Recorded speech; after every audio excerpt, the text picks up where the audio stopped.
Romantic Tales. Chapter 501. Yili said with a smile, "Eldest aunt, what trouble is there? Lear also wants to have a sister-in-law as soon as possible." As expected, Lady Su acted quickly. She was eager to marry a daughter-in-law. In less than 2 days she brought a letter to Yili from the Su Fu, saying that everything was ready and waiting for Su Qingchen to return to find a daughter-in-law. Receiving Lady Su's sincere letter, Yili smiled helplessly and could only get up to go find Su Qingchen in the study. The front yard of the Prince Ding mansion had been divided into an office area by Yili. Other than the hall for receiving guests and the meeting room for meetings, there were also several study rooms of various sizes for the civil officials of the Prince Ding mansion to work. As soon as Yili stepped into the study, she saw Su Qingchen sitting behind the desk, leisurely sipping tea as he flipped through the booklets in his hands. She couldn't help but sigh in admiration at her older brother's elegance. The title of the greatest young master in the world did not come out of nowhere. Even though he was working tirelessly in the study dealing with the complicated political affairs, Su Qingchen looked elegant and otherworldly, as if he were a graceful young master reciting poetry. "Big brother." Yili stepped into the study and called out softly. Su Qingchen put down the booklets and got up with a smile. "Lear, why have you come to Big Brother's place at this time?" Yili waved her hand and smiled. "Big Brother doesn't need to be so courteous with Lear. Sit down and talk." Su Qingchen raised an eyebrow and slowly sat back down in his chair. He looked at Yili with a smile and waited for her to speak. Yili thought for a moment and asked, "How many days has it been since Big Brother returned to the Su Fu?" Su Qingchen was a quick-witted person. As soon as Yili spoke, he understood the purpose of Yili's visit. He smiled and asked, "Did Mother ask you to persuade me to go back to find a girl?" Yili couldn't help but feel embarrassed. There was nothing wrong with these words, but for some reason, it was especially awkward coming from Su Qingchen's mouth.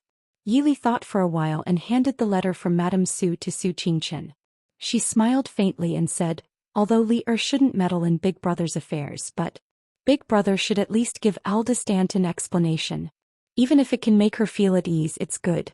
Big Brother, isn't it your habit to drag things out like this? You also made eldest aunt sad for no reason." Su Qingchen read Madame Su's letter, his handsome face tinged with helplessness and guilt. Yili looked at him and said softly, "No matter what reason or thoughts Big Brother has, it's better to tell eldest aunt clearly. Lear, it seems like first aunt, first uncle and grandfather aren't unreasonable people. If Big Brother really has any thoughts, the elders won't really force Big Brother to marry. Big Brother also doesn't have to hide from first aunt like now, right?" Su Qingchen was stunned and he smiled bitterly and helplessly. "Lear saw through it?" Yili pursed her lips and smiled. "Isn't it obvious? No matter how lazy Shuyao likes to be, he won't go so far as to push everything on Big Brother. He is still very clear about what's important and what's not. But Big Brother rarely returns to the Su estate recently, isn't that right?" Su Qingchen put away the letter and sighed softly. He looked at Yili and said, "Big Brother knows. He will return in a while." Yili blinked her eyes and looked at Su Qingchen with a smile. She asked, "Do you need Lear to accompany Big Brother back to boost his courage?" Su Qingchen didn't know whether to laugh or cry. After sending Su Qingchen off, Yili turned back to her study. When she entered, she saw Mo Shuyao leaning on the chair and reading a file with great interest. Hearing Yili's footsteps, Mo Shuyao hurriedly waved to her and said with a smile, "Lear, quickly come and take a look." Yili curiously walked forward. "What are you looking at?" She lowered her head and saw that it was a file that the shadow guard had presented to her. It was Su Qingchen's life experiences. She lowered her head and glanced at Mo Shuyao. She raised her eyebrows and asked, "You had someone investigate Big Brother?" Mo Shuyao waved his hand and said, "I'm also helping Li. Aren't the Su family members worried about Su Qingchen's marriage? Lear's thoughts have been heavy these past 2 days because she's been thinking about him, right?" Yili nodded and reluctantly accepted this explanation. She asked, "What are you reading?" Mo Shuyao raised his head and looked at Yili with some pity. Yili was startled. Could it be that something really happened to Big Brother? "Lear, you have to hold on." Mo Shuyao patted Yili's hand and said comfortingly, "I think we really need to consider marrying your Big Brother off." "What do you mean?" Mo Shuyao waved the file in his hand and said, "Everything that young Master Qingchen has done in the past 20 years is written here. But there's never been any mention of what happened between him and that girl. There's not even the slightest mention of him being special to that girl. Yili narrowed her eyes and gritted her teeth. So you think Big Brother is gay? Mo Xiuyao threw the file on the table and stretched elegantly. What else could it be? Young Master Qingchen will be 30 in 2 years. Would you believe it? In the past 30 years, young Master Qingchen hasn't even held a girl's hand. Yili tried to remain calm. You can say that Big Brother has high standards and doesn't like ordinary girls. Mo Xiuyao looked up at the sky and rolled his eyes. It was obvious that he didn't believe Yili's self-comforting words. Yili pinched Mo Xiuyao's perfect face and pulled it left and right. Don't always make Big Brother uncomfortable. If this kind of thing gets out, it won't be good for Big Brother. Mo Xiuyao painfully pulled Yili's hands down and locked them in his palms.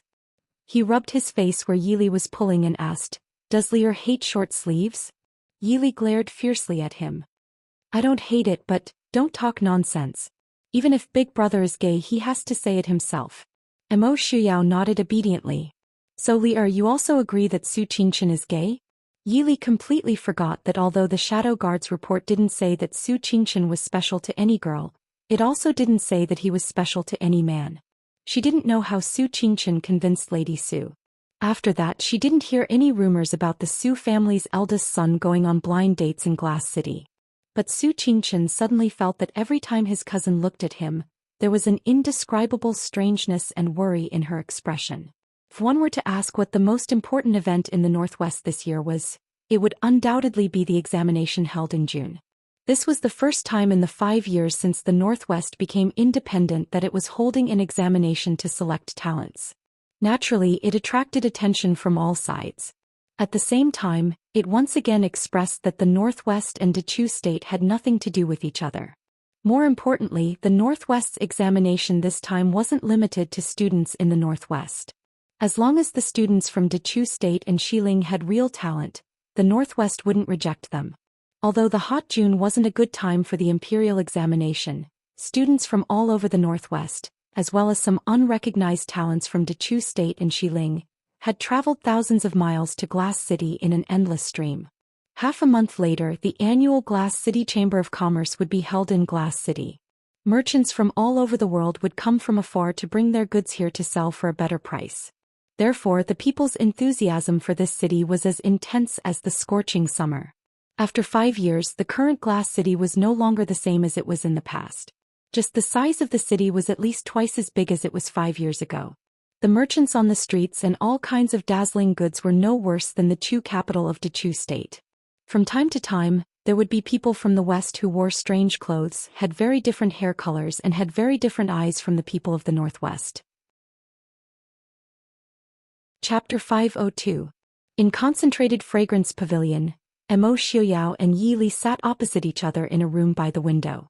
It was rare for them to be so relaxed as they drank tea and chatted. From time to time they would look out the window and see the crowds on the streets. It was a scene of prosperity. Yili felt extremely gratified and satisfied when she saw this. This city was only as prosperous and peaceful as it was now because of their hard work over the past 5 years. Just like the Northwest, all of them had worked together to protect this land and the people of this land. Looking at the man sitting opposite her, Yili's heart was filled with tenderness and sweetness. They were not only husband and wife, but they also walked side by side and relied on each other. They had the same ideals and responsibilities. What is Li thinking about that makes you so happy? Mo Xiuyao put down his teacup and looked tenderly at his wife, who was smiling warmly and contentedly. Yili smiled faintly and said, "Nothing, I just feel that the scene in front of me makes me feel very happy." Following Yili's gaze, they saw a young couple setting up a stall to sell cosmetics on the streets. Although they were dressed plainly, their faces were filled with happy smiles. A family of 3 holding hands with their child walked down the street. The child pointed at a hawker selling tonghulu and asked for tonghulu. An old man in his 60s walked slowly through the crowd with steady steps. There were also many young scholars passing by. Everyone's face seemed to be blooming with a strange radiance and smile. Mo Xiuyao turned his head and said in a gentle but firm voice, "As long as we are here, they will always live this happy life." Yili nodded and said softly, "Actually, the people don't want much. As long as they can live a peaceful life, eat well and wear warm clothes, they will be deeply grateful to you. Emo Shuyao smiled and said, isn't that right? Isn't the person the people of the Northwest most revered the eyes Li Li? If it wasn't for Li Li, how could they live such a good life? It was Li who proposed the plan to open up the Northwest to foreign trade. It was also Li's idea to reclaim land in the northern plains to grow food. Emo Shuyao's words were not false flattery. Li Li had done too much for the Northwest and the Maoist army. All this time, Emo Shuyao had been very glad that he had married such an amazing wife. Yi Li pursed her lips and said with a smile, Prince is praising me. I'm just moving my mouth and writing. The ones who really need to do it are others. Emo Shuyao smiled. Although there are many things that many people can do, no one has ever thought of it. Therefore Mr. Li should still take the credit. Princess Yaoji requests an audience. Come in. Emo Shuyao frowned and said calmly. Yaoji pushed open the door and came in. 5 years had passed. The once #1 dancer of Chu had more mature charm and style. But after washing away her glamour, the present Yaoji was only wearing a plain dress and a jade hairpin. She had lost some of the pride of the #1 dancer and had more of a peaceful presence. Yi Li looked at the jasper lotus hairpin in Yaoji's hair. Her brows rose slightly and she said with a smile, long time no see, Yaoji seems to have become more beautiful. Yaoji smiled brightly and said, is Princess teasing me? How can I compare to Princess? You are the one who has become more elegant. Yi Li looked at her with a smile and said teasingly, this jasper hairpin is very good. Ben Fei thinks it looks familiar. Yaoji couldn't help but uncomfortably touch the hairpin on her head and said, this hairpin is very ordinary and the style is about the same. Yi Li shook her head and said with a smile, that's not right. Don't look at how the jade hairpin is not of the highest quality. This jasper hairpin was passed down by the merchants of the western regions. There are only about 3 of them that can be found in the entirely city. I kept a hibiscus hairpin and an orchid hairpin for the second madam of the Su family. The last hairpin was begged by someone else.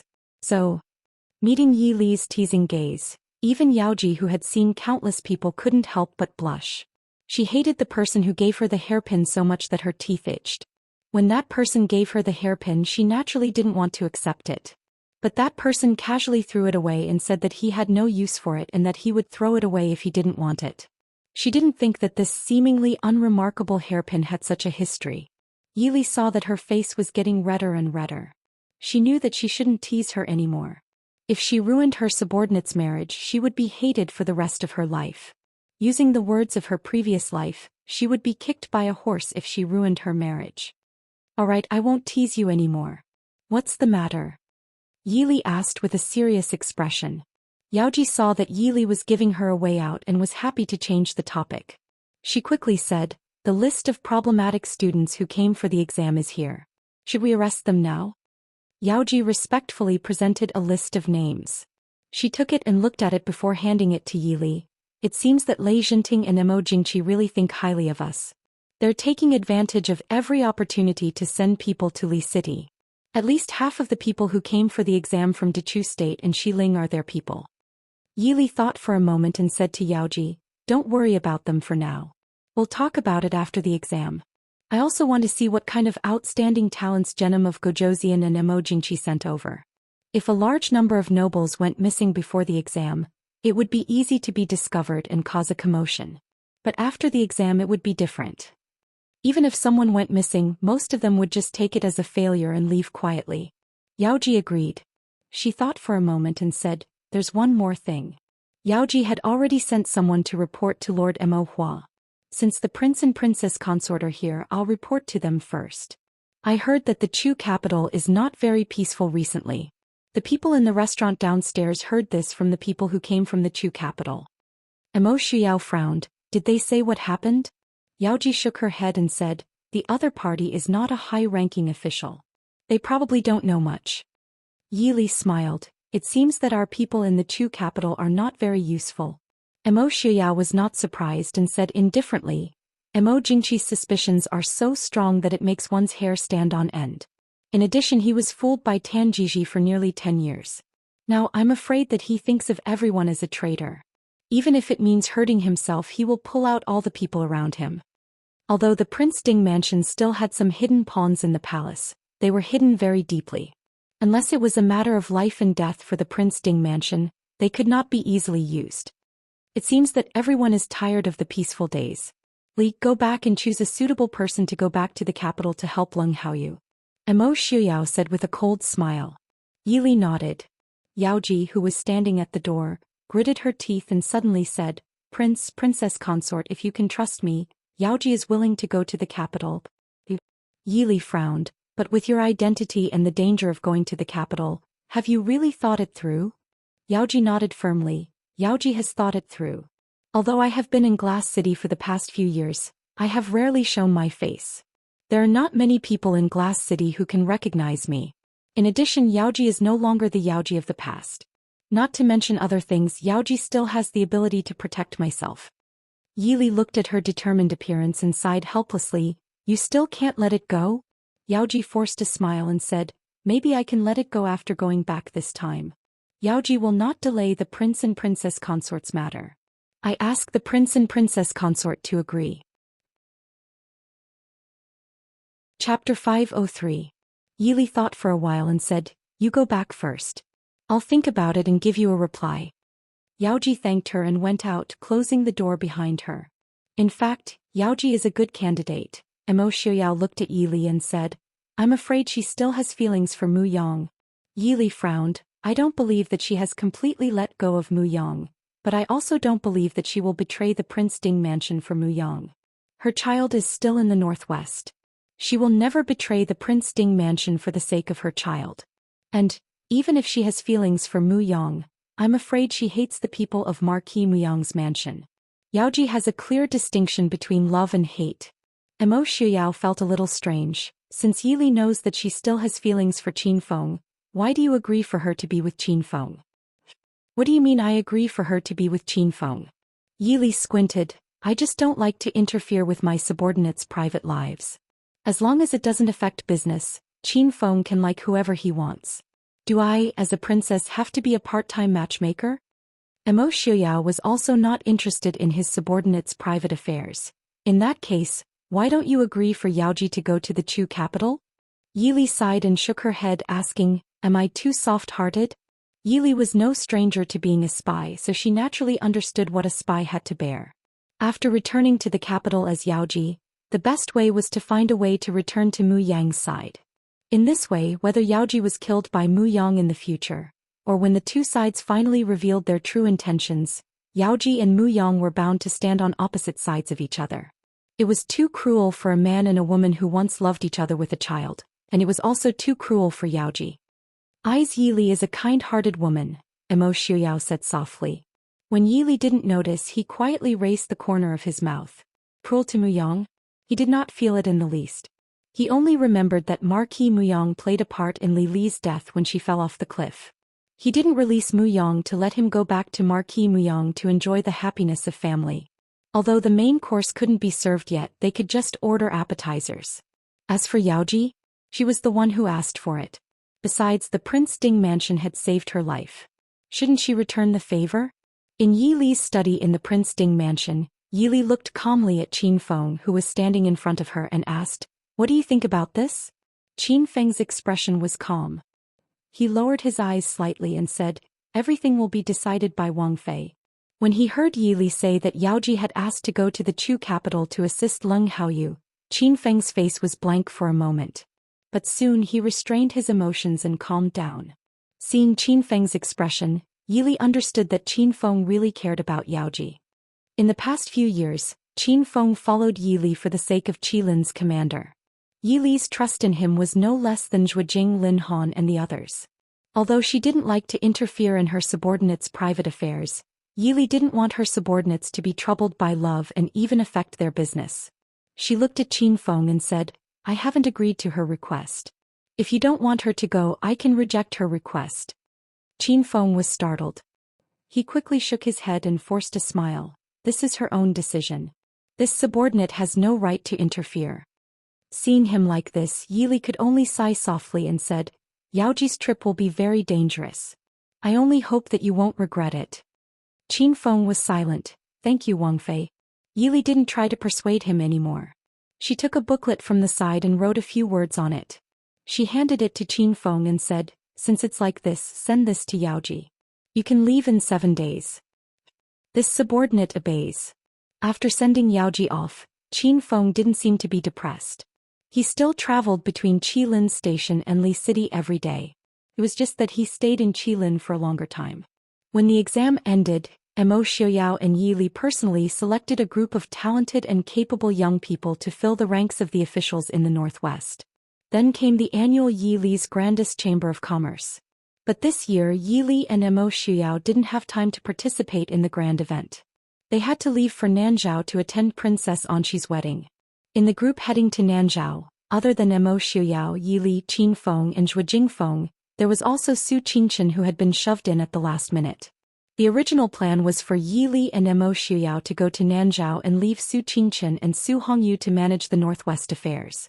But when they were about to leave, Su Hongyu drove Su Qingchen out and left behind General Lu Jingxian, who had originally been planning to go with them. No one knew what Mo Xiaoyao was thinking. He only thought for a moment before agreeing. And so, the group of people in the Northwest who were clearly above average in appearance leisurely went south to Nanzhao. In these years, Mo Xiaoyao and Yi Li had been busy managing the Northwest and reorganizing the Mahist army. They hadn't stepped out of the Northwest in 5 years. But between the Northwest and Nanzhao was a large area of Dechu State's land. So when the group left the Northwest, they were watched by the soldiers of Dechu State. Although they didn't use force to intercept them, the feeling of being carefully and vigilantly watched wherever they went was still very unpleasant. One day when the group passed by a small town to rest and eat, Mo Xiaoyao was finally annoyed by these people. This small town wasn't big. Even its name wasn't very eye-catching. But because it was close to the southwest border, a large number of soldiers were stationed there. It was considered the second or third line of defense in the southwest border and could directly support the southwest border. It was noon when Mo Xiaoyao and the group arrived at this small town. The weather was very hot. Seeing that they were only a little more than a day away from Shattered Snow Pass and there were still about 20 days until Princess Anshi's wedding, they weren't in a hurry to travel. They planned to rest in the small town for the night and continue their journey the next morning. The group wasn't picky people. There weren't any luxurious restaurants or inns in this small town, so they randomly chose a decent one and booked the entire room. The innkeeper saw that they were all handsome men and beautiful women, and their clothes were also not ordinary. He naturally understood that they were not ordinary people and was very attentive to them. There weren't many people in Yi Li's group. Other than Yi Li, Mo Xiaoyao, Su Qingchen, Feng San and Qin Feng Zhuojing, there were only about 40 guards. Half of them were Black Cloud Cavalry, and the other half were Qin Feng's subordinates, Qilin. There was no need to mention the Black Cloud Cavalry. Qilin's people were all kinds of people. Even things like making tea and cooking rice were a piece of cake for them. Not only the innkeeper and the waiters, but even the chef of the inn couldn't be used. Yi Li and the group sat on the second floor and ate the exquisite delicacies served by the Qilin's people who were proficient in cooking. She ordered the others to go eat as well. "Qin Feng, you really have a lot of capable people under you," Feng Jiao praised as he ate the delicacies on the table that didn't lose to the taste of first-rate chefs. Qin Feng smiled faintly and said, "Young Master Feng San is overpraising me. It's just an insignificant skill." Feng Jiao was envious and jealous. It was indeed an insignificant skill. However, to be able to study these insignificant skills so thoroughly, they were definitely experts among experts. Feng Jiao had not only seen experts in cooking in Qilin, but there were also pedantic scholars who had nothing better to do. There were also talented people from all walks of life who were proficient in all kinds of crafts. There were even people who were tailors and embroideries. More importantly, these people also had terrifying strength. Chapter 504. Su Qingchen sipped his tea with a smile and listened to their conversation. Feng Jiao was a person who loved to see the world in chaos. He hated it when people stayed out of things. He immediately showed concern for young Master Qingchen. "Young Master Qingchen, you haven't liked to talk since we left the Northwest. Are you in a bad mood?" Everyone present immediately recalled Princess Anshi's affection for young Master Qingchen and the friendship between young Master Qingchen and Princess Anshi. Perhaps it wasn't that young Master Qingchen didn't like Princess Anshi, but that he was too reserved to say it. So now that Princess Anxi had married someone else, young Master Qingshan was sad? Everyone immediately imagined a series of unspeakable things about young Master Qingshan and Princess Anxi. They looked at Su Qingshan with sympathy. Su Qingshan's handsome face couldn't help but twitch. He sighed helplessly and said, "I'm just thinking, these people have been following us all the way. Will something happen to them?" Everyone looked out the window. There were all kinds of people standing on the opposite side of the street around the corner and under the big trees. They seemed to be chatting idly, setting up a stall or passing by occasionally, but such disguises were extremely clumsy in their eyes. Feng Jiao narrowed his eyes and said, "You don't say there are more and more people following us. Do they really think we haven't noticed them?" Su Qingshan sighed and said, "It doesn't matter what they think. What I'm worried about is..." Emo Shuyao put down his wine cup and looked at Su Qingshan saying, "You're worried that Emo Jingqi will kill us?" Su Qingshan's expression was solemn as he nodded his head. His brows furrowed slightly as he said, "Originally, the Northwest and Great Chu had coexisted peacefully these past few years. Emo Jingqi would not have acted against us if we had borrowed the passage to Nanzhao. But Emo Jingqi is an unstable factor. It's hard to guarantee that they won't do anything to us these days." Yili asked, "Big brother, if they really want to do something, where is the best place to do it?"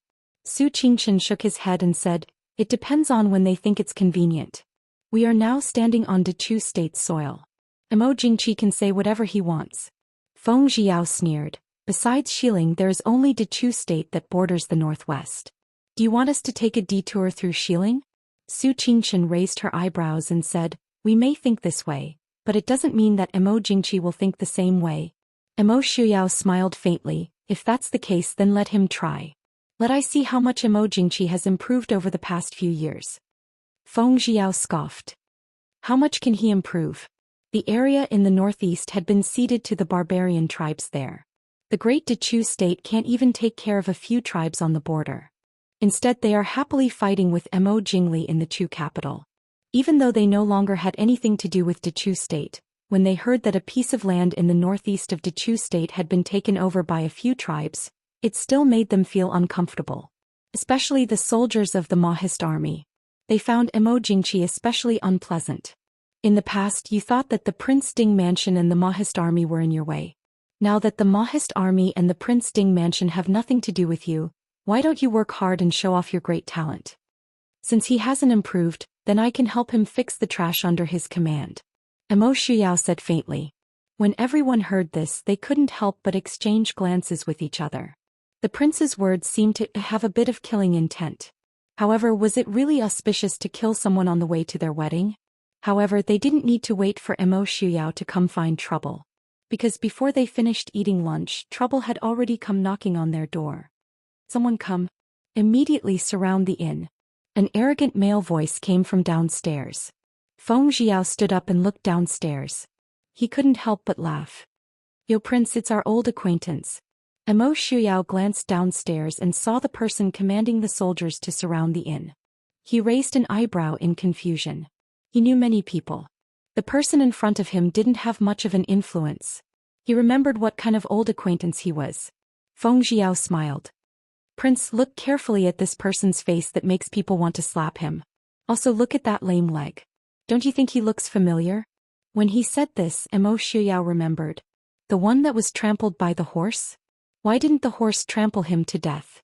Feng Jiao smiled and said, "Should this subordinate find another horse to trample on?" The people upstairs were still talking and laughing, but the people downstairs couldn't help but shout.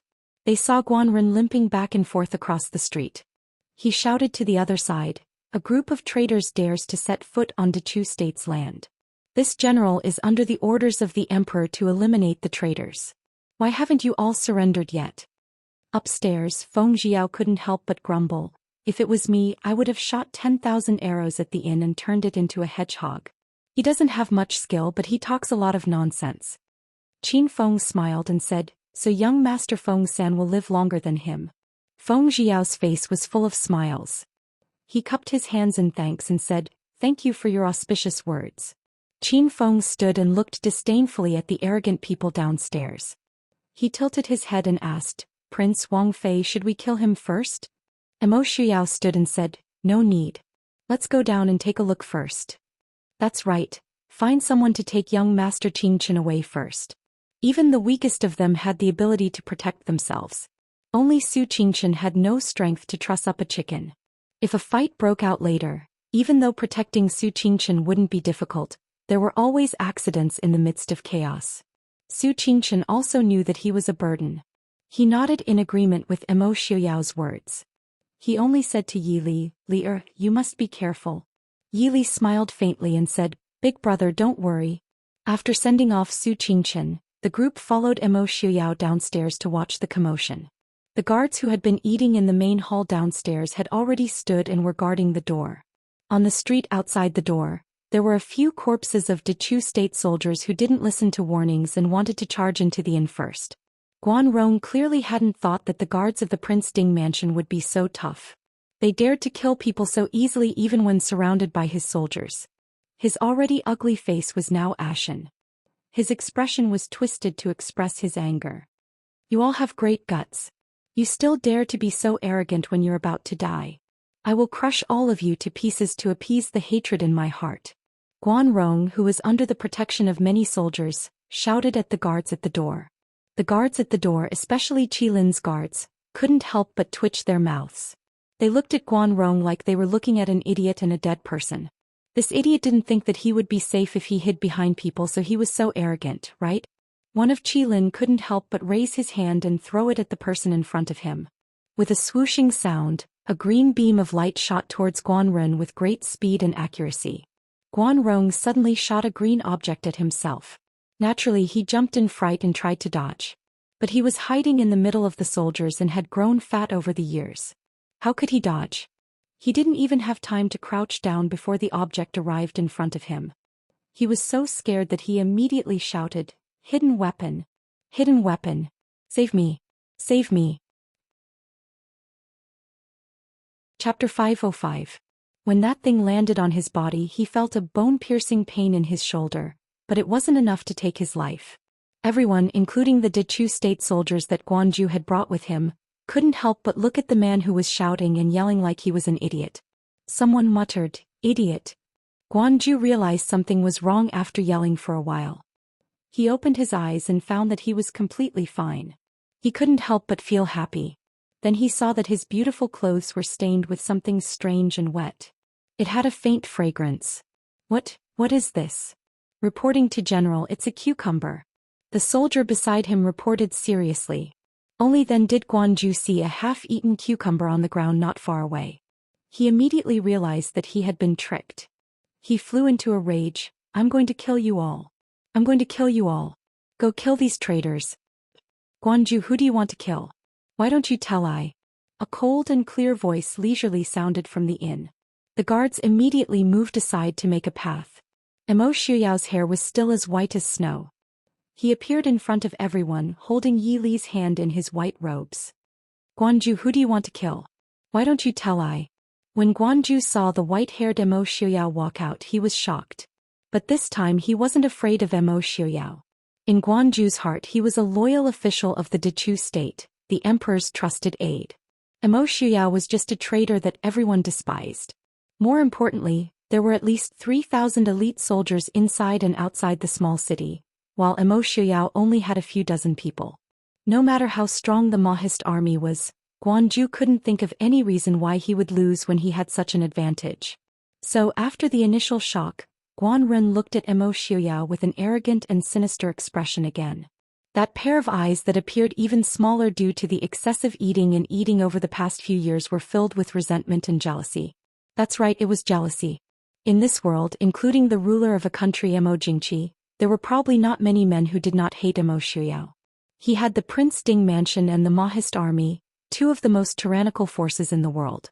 He had one of the best martial arts skills in the world, an outstanding handsome face, and a wife and adorable son that all ambitious men envied.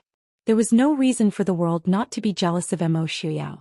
However, Guan Ren's hatred for Emo Xiuyao was far greater than anyone else's. When he was still following Emo Jingqi, who was still a young prince, the high-spirited and elegant little heir of Prince Ding was the object of his envy and jealousy. On the other side, at the foot of the mountain where the bandits were exterminated, Emo Xiuyao, dressed in white, rode his horse over. Without saying a word, he ruthlessly whipped him. He made him lose face in front of thousands of soldiers. From that moment on, Guan Ren developed a hatred and jealousy towards Emo Shuyao from the bottom of his heart. He hated Emo Shuyao's background. If Emo Shuyao wasn't the heir of the Prince Ding mansion, how could he dare to whip him in front of so many people? If he wasn't Emo Lan Yun's descendant and Emo Lu Feng's son, how could he have such good talent? So when he saw the Prince Ding mansion's misfortune, he was one of the happiest people. Ding! Emo Shuyao, a traitor like you still dares to set foot on Dechu State's land? Today I will tear you to pieces to repay the emperor's kindness. Guan Ren pointed at Emo Shuyao and shouted righteously. Emo Shuyao casually glanced at Guan Ren and lightly said, Emo Jingqi is becoming less and less picky with the people he uses. Letting a cripple lead the troops outside, even if he isn't worried about you falling off your horse, he should be worried about the safety of the soldiers below.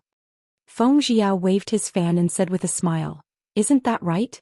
With General Guan's crippled appearance, he definitely won't be able to walk onto the battlefield. If he falls off his horse and hits the soldiers beside him, what will happen? TK. The emperor really doesn't know how to cherish his soldiers. Guan Ren was so angry he was panting. What he hated the most was other people mentioning his leg. He was a military general. If his leg was crippled, it was the end of everything. Even if he was a civil official, for the sake of the face of the court, he would not let a cripple enter the court as an official. That was why the emperor sent him out to lead the troops, because of their past friendship. In fact, it was not his turn to lead the troops onto the battlefield. It was just an empty title.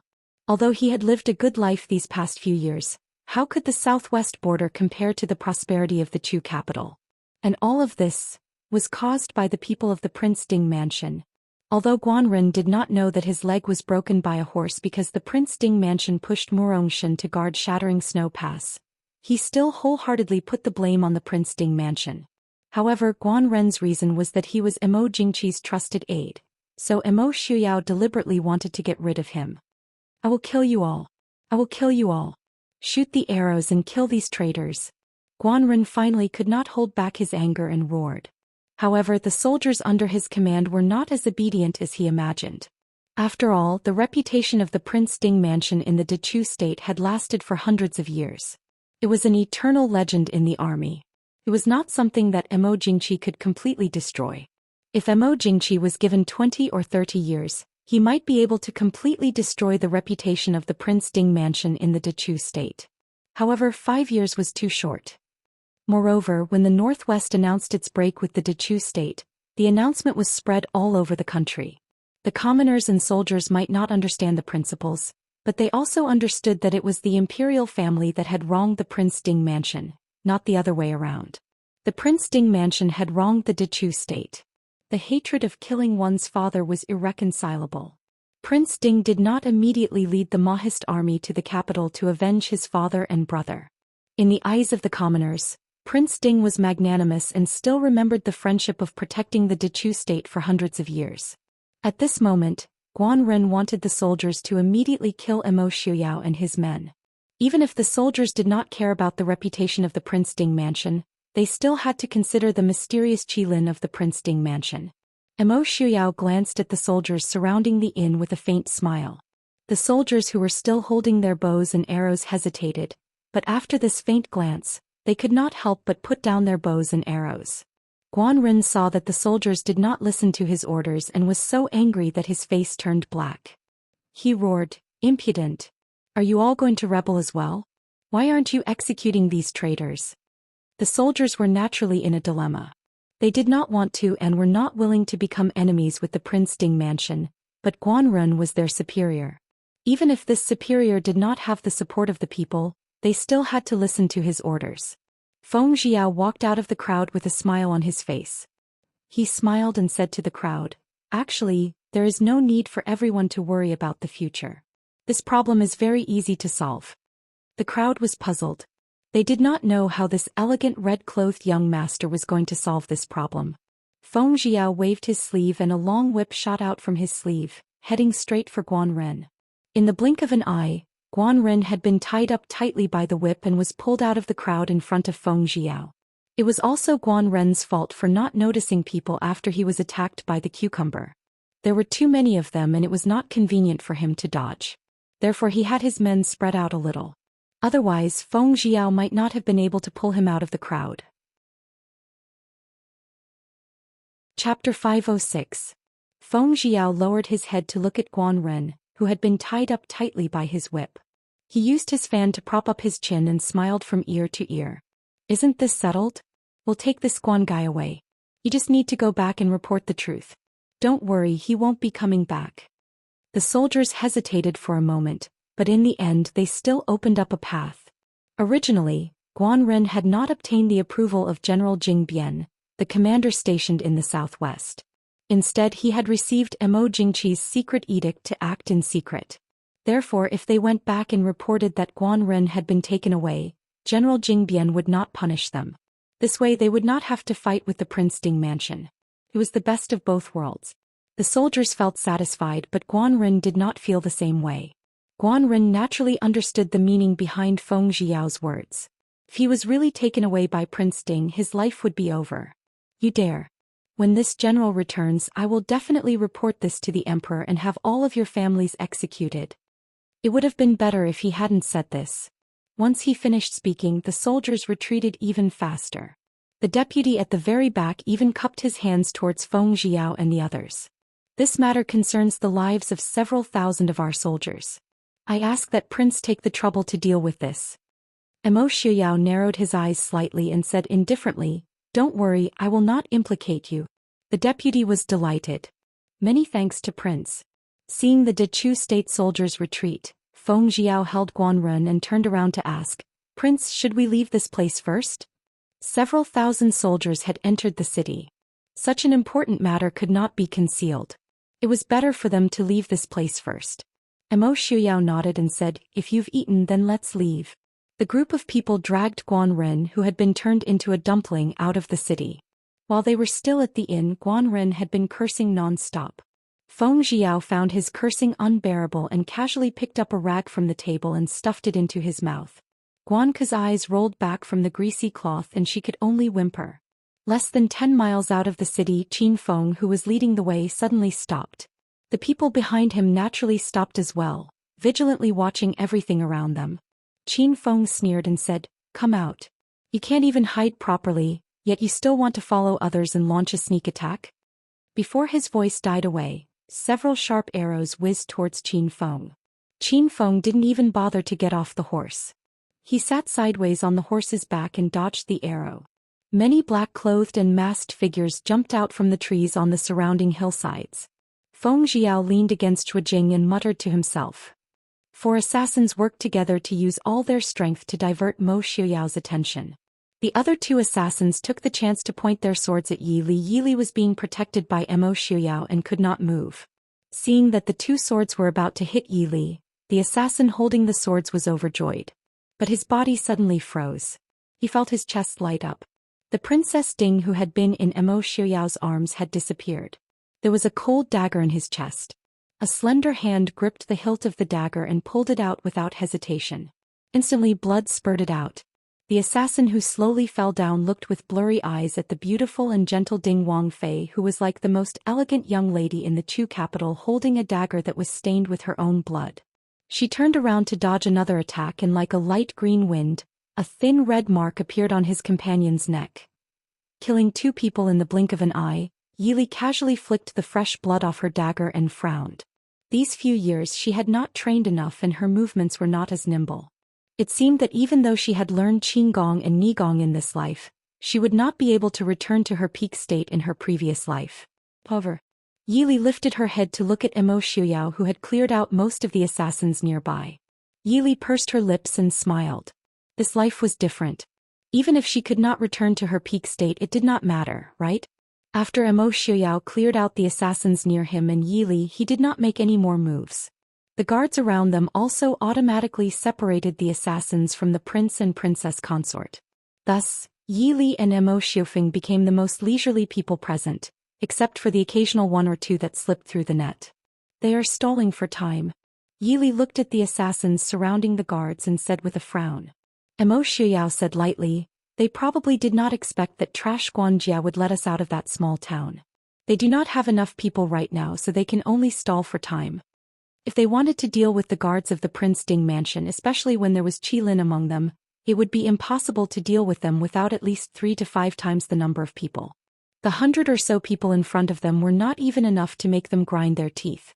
Yili lifted her head to look at him and said, "You want to?" Chapter 507. Emo Shuyao sneered, "Wait. If we don't teach Emo Jingqi a lesson, he won't know what it means to stop. Even though we're not afraid of him, mosquitoes and flies can be a nuisance." Hearing Emo Xuyao's words, Yili didn't say anything more. She leaned against the horse next to her and observed the fight. The horses of the Prince Ding mansion were all excellent war horses. Even though they were fighting on the official road, the horses only ran to the grass on the side of the road and quietly grazed on the grass. They didn't seem frightened at all.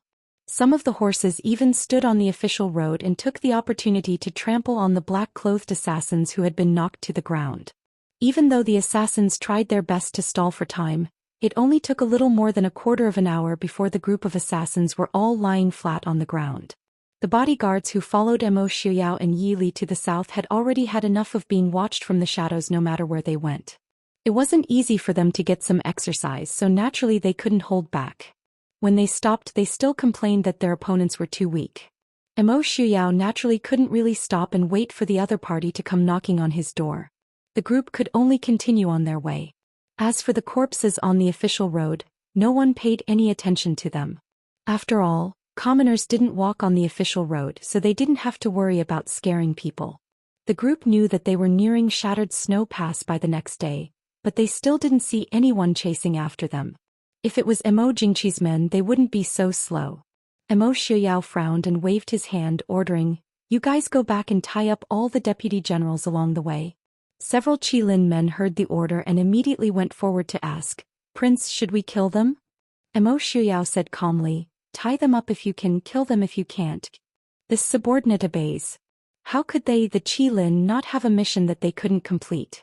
Immediately, the group decided that they had to kidnap all of the deputy generals of the 11 Dechu state cities that were seriously ill and bring them back to the northwest. Although it was a bit of a pity, why didn't the prince give the order to kidnap the general? The position of deputy general did not sound too difficult. Hearing this, Feng Jiao asked curiously, "Prince, didn't they stop chasing us? Looks like he's quite tactful." Emo Jingqi definitely wouldn't just send a group of people to assassinate them, and they didn't hide their tracks along the way. The only explanation was that the generals guarding the city had no intention of chasing after them. The corners of Emo Xuyao's lips curled up slightly as he said coldly, "There's a price to pay for making I wait for nothing." Feng Jiao couldn't help but shiver. In the end, it was Emo Jingqi who had provoked the prince, right? Thinking about Emo Jingqi's expression when the news of all the deputy generals suddenly being kidnapped and disappearing reached the Chu capital, Feng Jiao was secretly amused. If they could kidnap the deputy generals, they could naturally kidnap the general. He believed that their journey back from Nanzhao would be much smoother and cleaner. "Prince, Shattered Snow Pass is up ahead. Do you think General Murong would?" Emo Shuyao shook his head and said, "General Murong is a righteous and upright person. Emo Jingqi would never give him such an order. Even if Emo Jingqi's people were at Shattered Snow Pass, it wouldn't be easy to move troops without permission." Feng Jiao nodded, "That's true." Emo Shuyao lowered his head and said to Yili, "How about we rest for a day in Yonglin and come out the day after tomorrow?" Yili nodded and said, "You can decide. Big Brother should also be waiting for us in Yonglin." Looking at the city that was already in sight, Yili couldn't help but sigh in her heart. In the blink of an eye, 5 or 6 years had already passed. 6 years ago she was still doing her best to protect this small city. But now this place already seemed to have nothing to do with them. Sure enough, Su Qingchen was waiting for them in Yonglin. When everyone arrived at the small city of Yonglin, young Master Qingchen was sitting leisurely in the best tea house in Yonglin City, drinking tea. Seeing them come in, Su Qingchen smiled and said, "I've been waiting for you for a long time. I've already booked an inn. How about we rest for a day in Yonglin before coming out?"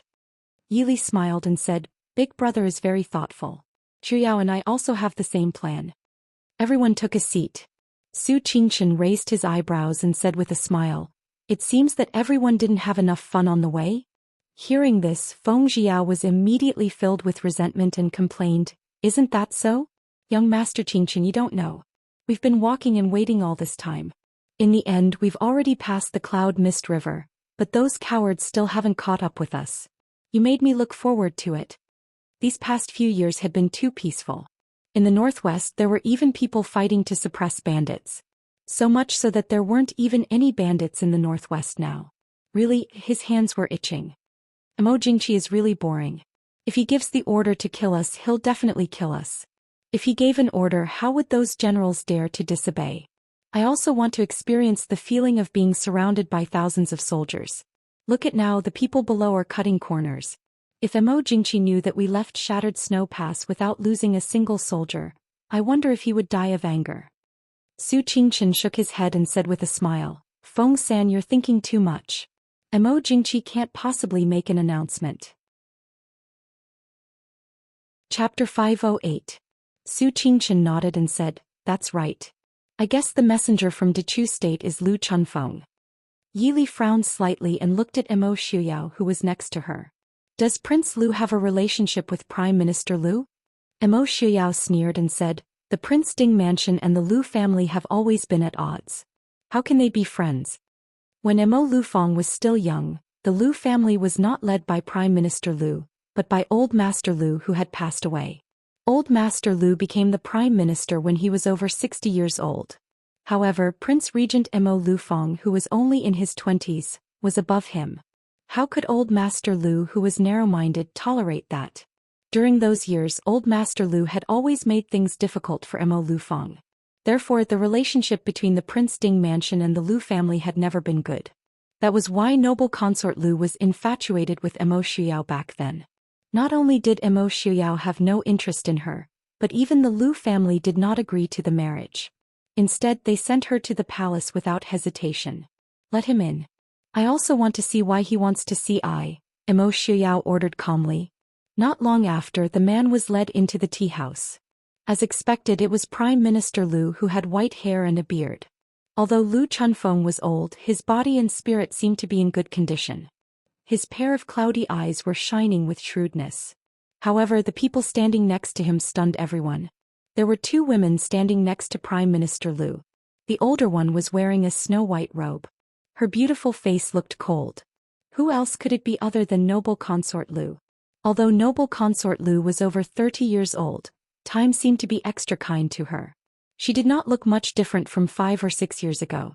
Standing next to noble consort Lu was a 13 or 14-year-old girl. She was wearing a light yellow robe embroidered with pink and white hibiscus flowers. Her face, which had gradually grown up, was already showing a faint trace of beauty. It could be imagined that in 2 years, the young girl's appearance would definitely not be inferior to noble consort Lu's. Her clear and bright eyes revealed a purity and elegance that noble consort Lu would never have. Seeing Yili, the girl's face lit up. She couldn't help but take a step forward and call out softly, "Princess Ding." Yili was slightly startled. Looking at the countenance that bore some resemblance to Empress Hua and Hua Tianxiang, her heart stirred as she said, "Princess Changle." Seeing that Yili remembered her, Princess Changle nodded her head in delight. She lifted her foot, intending to walk towards Yili. Behind her, noble consort Lu lightly coughed, indifferently saying, "Princess, as the princess of a country, you should pay attention to etiquette. Do not lose your decorum and shame the emperor." Su Qingchen lowered her eyes, indifferently saying, "Princess Changle's days in the palace are not easy." Feng Jiao remained silent, his expression gradually sinking.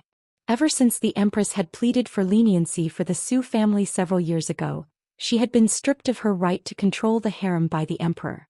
Although everything else remained the same, with the empress's connections and prestige in the palace, no one dared to be disrespectful to her. However, an empress who wielded real power was different from an empress who was merely a figurehead. Standing to the side, Prime Minister Lu's complexion alternated between green and white. These people had absolutely no intention of inviting him to sit. They even discussed in front of him how his daughter, who was in charge of the imperial harem, had treated Princess Changle harshly. Prime Minister Lu was so angry that his beard stood up. He could not help but interrupt. "Third young Master Feng's words are too serious. Has my daughter ever mistreated Princess Changle?" Feng Jiao, Zhuojing and Lin Han, who had been engaged in a heated discussion, immediately quieted down. Zhuojing's expression changed, returning to its usual indifference. Tilting his head, he glanced at Prime Minister Liu and said, "Prime Minister Liu, don't you know manners to disturb others' conversation?" Prime Minister Liu was so angry that he fell backwards. Pointing at Zhuojing, he stammered for a long time, unable to say anything. After a long time he finally calmed down. Fuming, he said, leaving a guest to the side, "Is this how the Prince Ding mansion treats its guests? Those who are welcomed are guests. Those who come uninvited." Lin Han looked at Prime Minister Liu sincerely, using his expression to tell him that they had not invited him upstairs. Feng Jiao supported his chin with one hand, casually saying, "Furthermore, Prime Minister Liu, this young master not only suspects that the Liu family does not follow the rules, but that the entire imperial family of the Dechu state does not follow the rules, right? Just now when we came upstairs, how did you walk?" Prime Minister Liu walked in front with Princess Changel at the back. "What's the problem?" Prime Minister Liu unhappily asked. Feng Jiao sneered and said, "Prime Minister Liu, noble consort Liu is a standard first-rank official. Princess Changel is also a standard first-rank official. As for you, the Prime Minister, you are a standard first-rank official. However, isn't there a difference between different first-rank officials? No matter how high noble consort Liu's rank is, she is still a concubine. Princess Changel is the Empress's legitimate daughter. Let me ask you, would your family allow a concubine to walk in front of a daughter of the first wife? Moreover, you are a concubine's father." Feng Jiao. Prime Minister Liu was so angry that his entire body began to tremble. Chapter 509. Prince Ding, is this how you discipline your subordinates? Prime Minister Liu was so angry that he did not choose his words carefully, directly pointing the spearhead at Emo Shuyao. Emo Shuyao tilted his head, his sword-like eyebrows slightly raised. The corners of his lips hooked up in a cold smile. "How I discipline my subordinates is none of your business." Prime Minister Liu finally understood that he could not gain the slightest advantage in front of the people of the Prince Ding mansion. Not to mention Feng Jiao, Zhuojing and the others, there was also Su Qingchen, who had not spoken at all. Su Qingchen was a formidable figure who, at the age of 17, had caused the eminent monks of the present age to vomit blood. As a result, Prime Minister Liu's eyes rolled back and he directly collapsed. Feng Jiao blinked his eyes. That's it. Recently they had encountered Emo Jingqi's men. Regardless of whether it was civil or martial, why were their combat prowess so weak? Su Qingchen smiled faintly. "It's not that it's impossible. This is the best way to withdraw." This showed that Prime Minister Liu knew when to yield and when to stand tall. If he continued to persist, it was likely that he would faint from Feng Jiao and the others' provocations. In the end, Su Qingchen could not allow an old man in his 70s or 80s to lie on the ground all alone. He indicated to the imperial bodyguards standing at the foot of the stairs to have Prime Minister Liu's attendants bring him down to see a physician. In the other side of the room, the atmosphere was completely different from outside. Princess Changel tugged at Yili and chattered incessantly. Her somewhat tender and beautiful face had a bit of innocence and sincerity. Yili smiled as she looked at Princess Changel, her eyes filled with warmth. After not seeing each other for several years, the once lowly girl had already grown into a slender and elegant young lady. Only noble consort Liu sat a bit further from the two. Her expression was indifferent and somewhat absent-minded. Clearly, she had no intention of reminiscing about old times with Yili. Noble consort Liu did not pay attention to Yili. Yili also did not intend to pay attention to noble consort Liu. Originally, when they first met several years ago, Yili had a somewhat favorable impression of noble consort Liu. After all, it was not easy to have such a unique woman in the palace. However, after seeing noble consort Liu's infatuation with Emo Xiuyao and how she targeted her both openly and secretly, Yili's good impression of her had completely disappeared. After all, no matter how much noble consort Liu loved Emo Xiuyao, she, Yili, was Emo Xiuyao's legal wife. She had no problem with noble consort Liu liking Emo Xiuyao, but it was a bit too much for her to be so fond of his first wife that she disliked her. Especially when Yili saw noble consort Liu's cold and noble appearance, she easily thought of how she begged Emo Xiuyao in the peach forest in the imperial palace.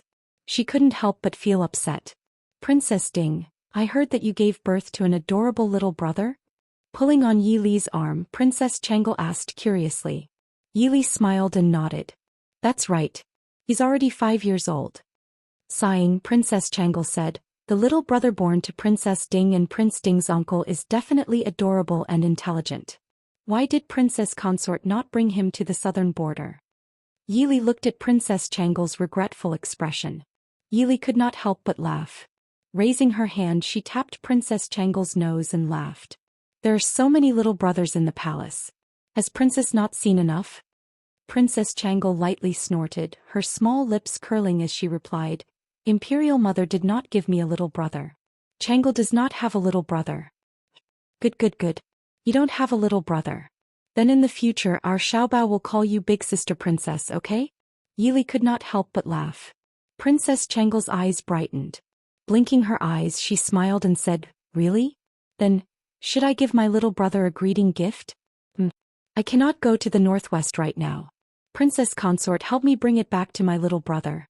In the future when my little brother sees Changle he will like me. As she spoke, she lowered her head to look at herself.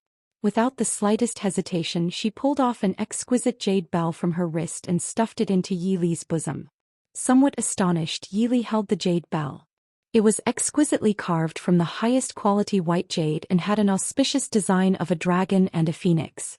The dragon and phoenix intertwined to form a small ball. Between the hollow dragon and phoenix, one could see a round jade bead wrapped within. Although it was only a small and exquisite bell, the incomparably exquisite craftsmanship and the highest quality jade made it obvious at a glance that it was extremely valuable. With Princess Changle being so generous, even noble consort Lu could not help but glance at her. Frowning, she stated, Princess, this jade bell was bestowed to you by the Empress Dowager. Princess Changle's face sank in displeasure. She replied, Since Imperial Grandmother bestowed it to I, it is I's. What does it have to do with noble consort Lu who I wish to give it to? Yi Li reached out to hold Princess Changle. Smiling, she replied, All right. I thank Princess for your gift on behalf of Chen. Speaking of which, I should also give Princess a gift on behalf of Chen. However, I really don't have anything on me that I can take out. Princess Changle's eyes brightened. Blinking her eyes, she looked at Yi Li and asked, Princess, can't you choose your own gift? Raising her brows, Yi Li asked with a smile, What does Princess want?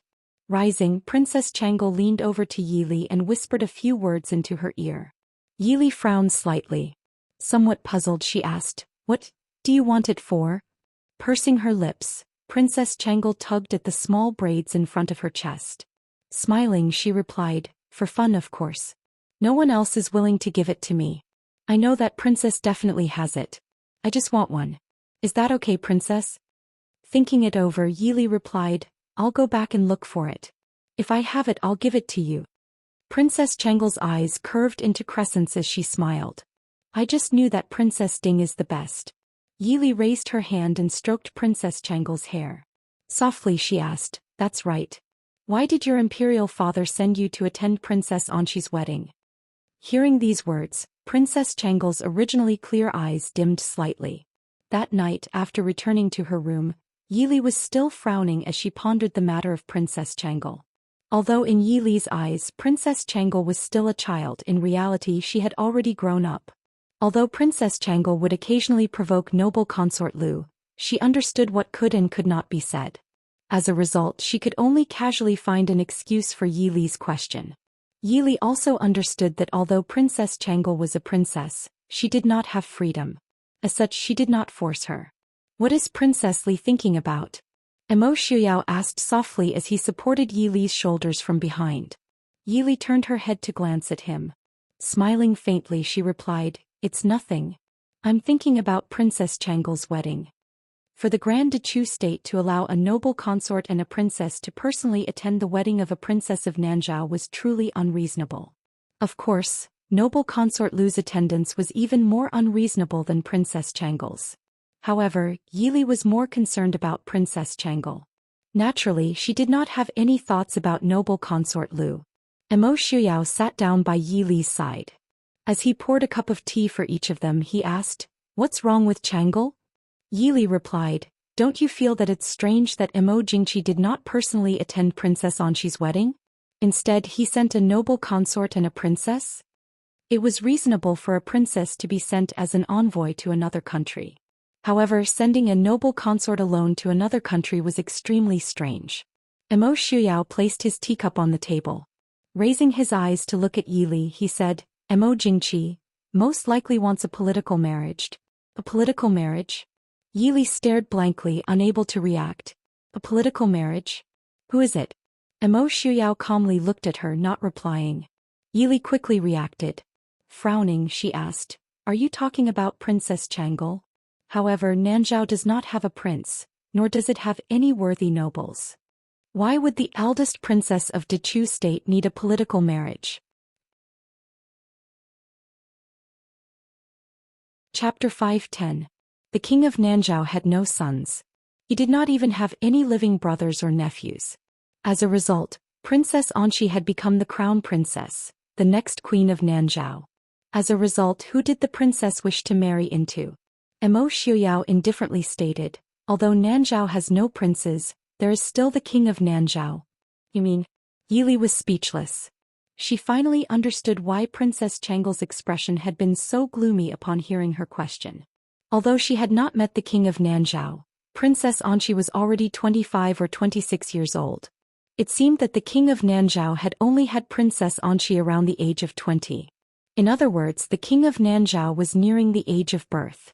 If this was truly the case, then compared to Princess Changel, Princess Ronghua, who had married the crown prince of the northern tribes, could be considered fortunate.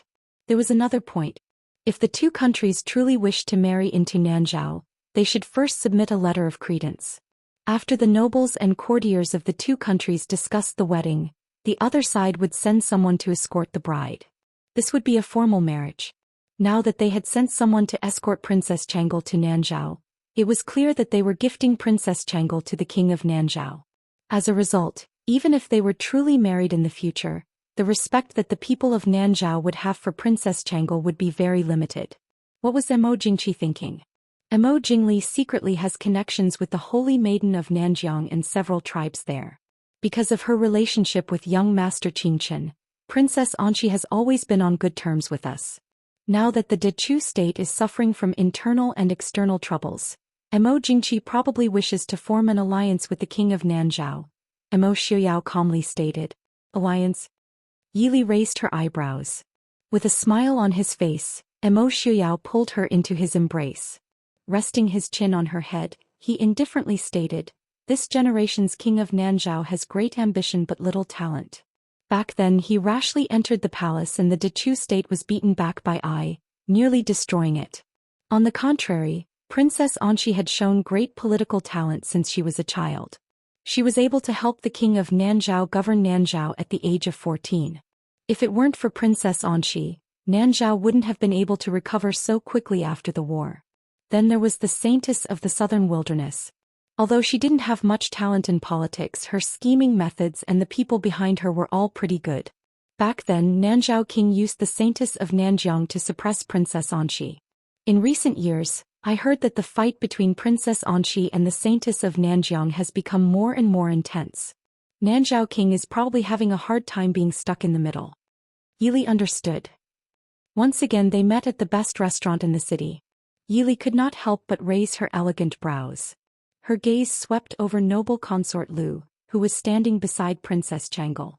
Holding Emo Shuyao's arm with one hand, she smiled faintly and asked, Noble consort and princess are also out shopping? How come I don't see Prime Minister Lu accompanying you?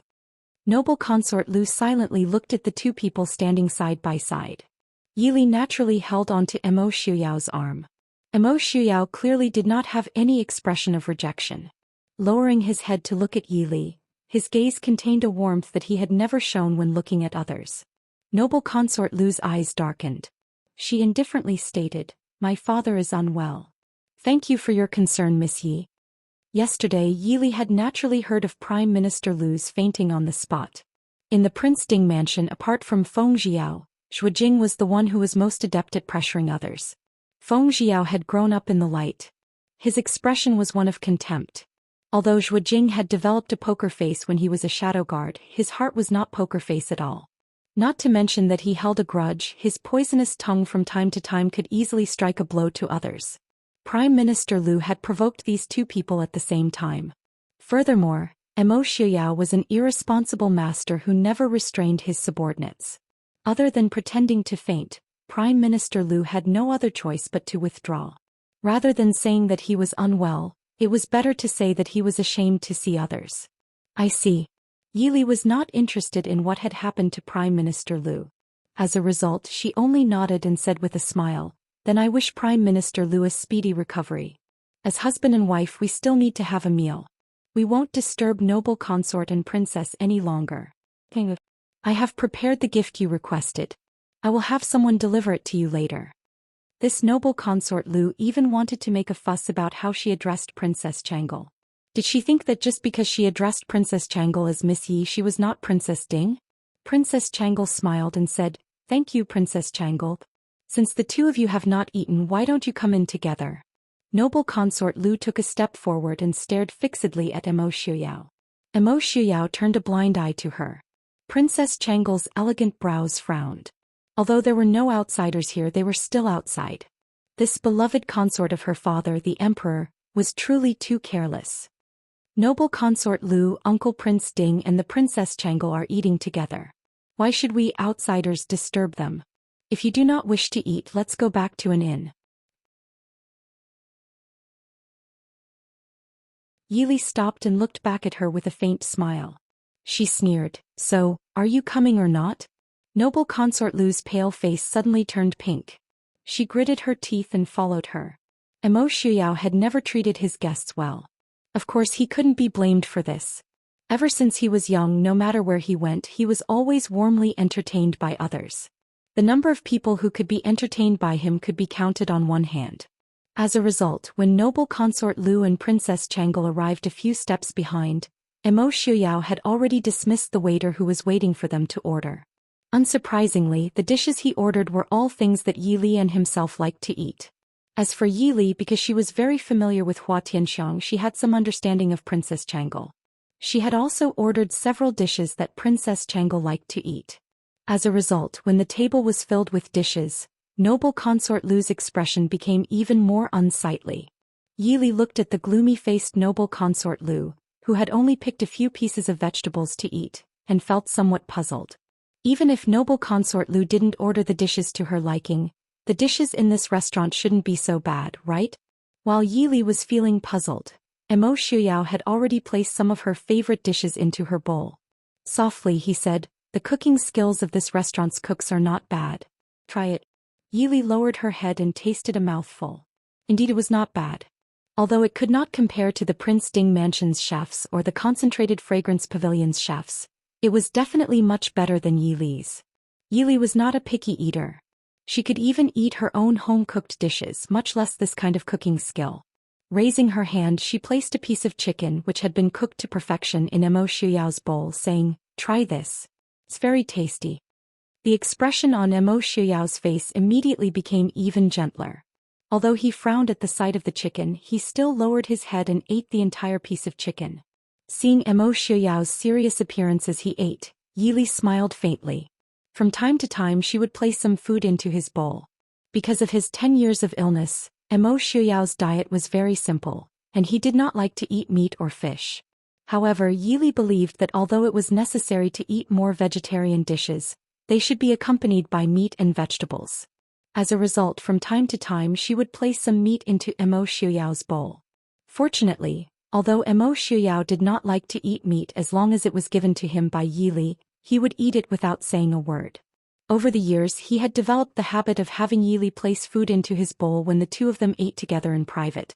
It was to the point that Yi Li forgot to place food into his bowl while she was eating.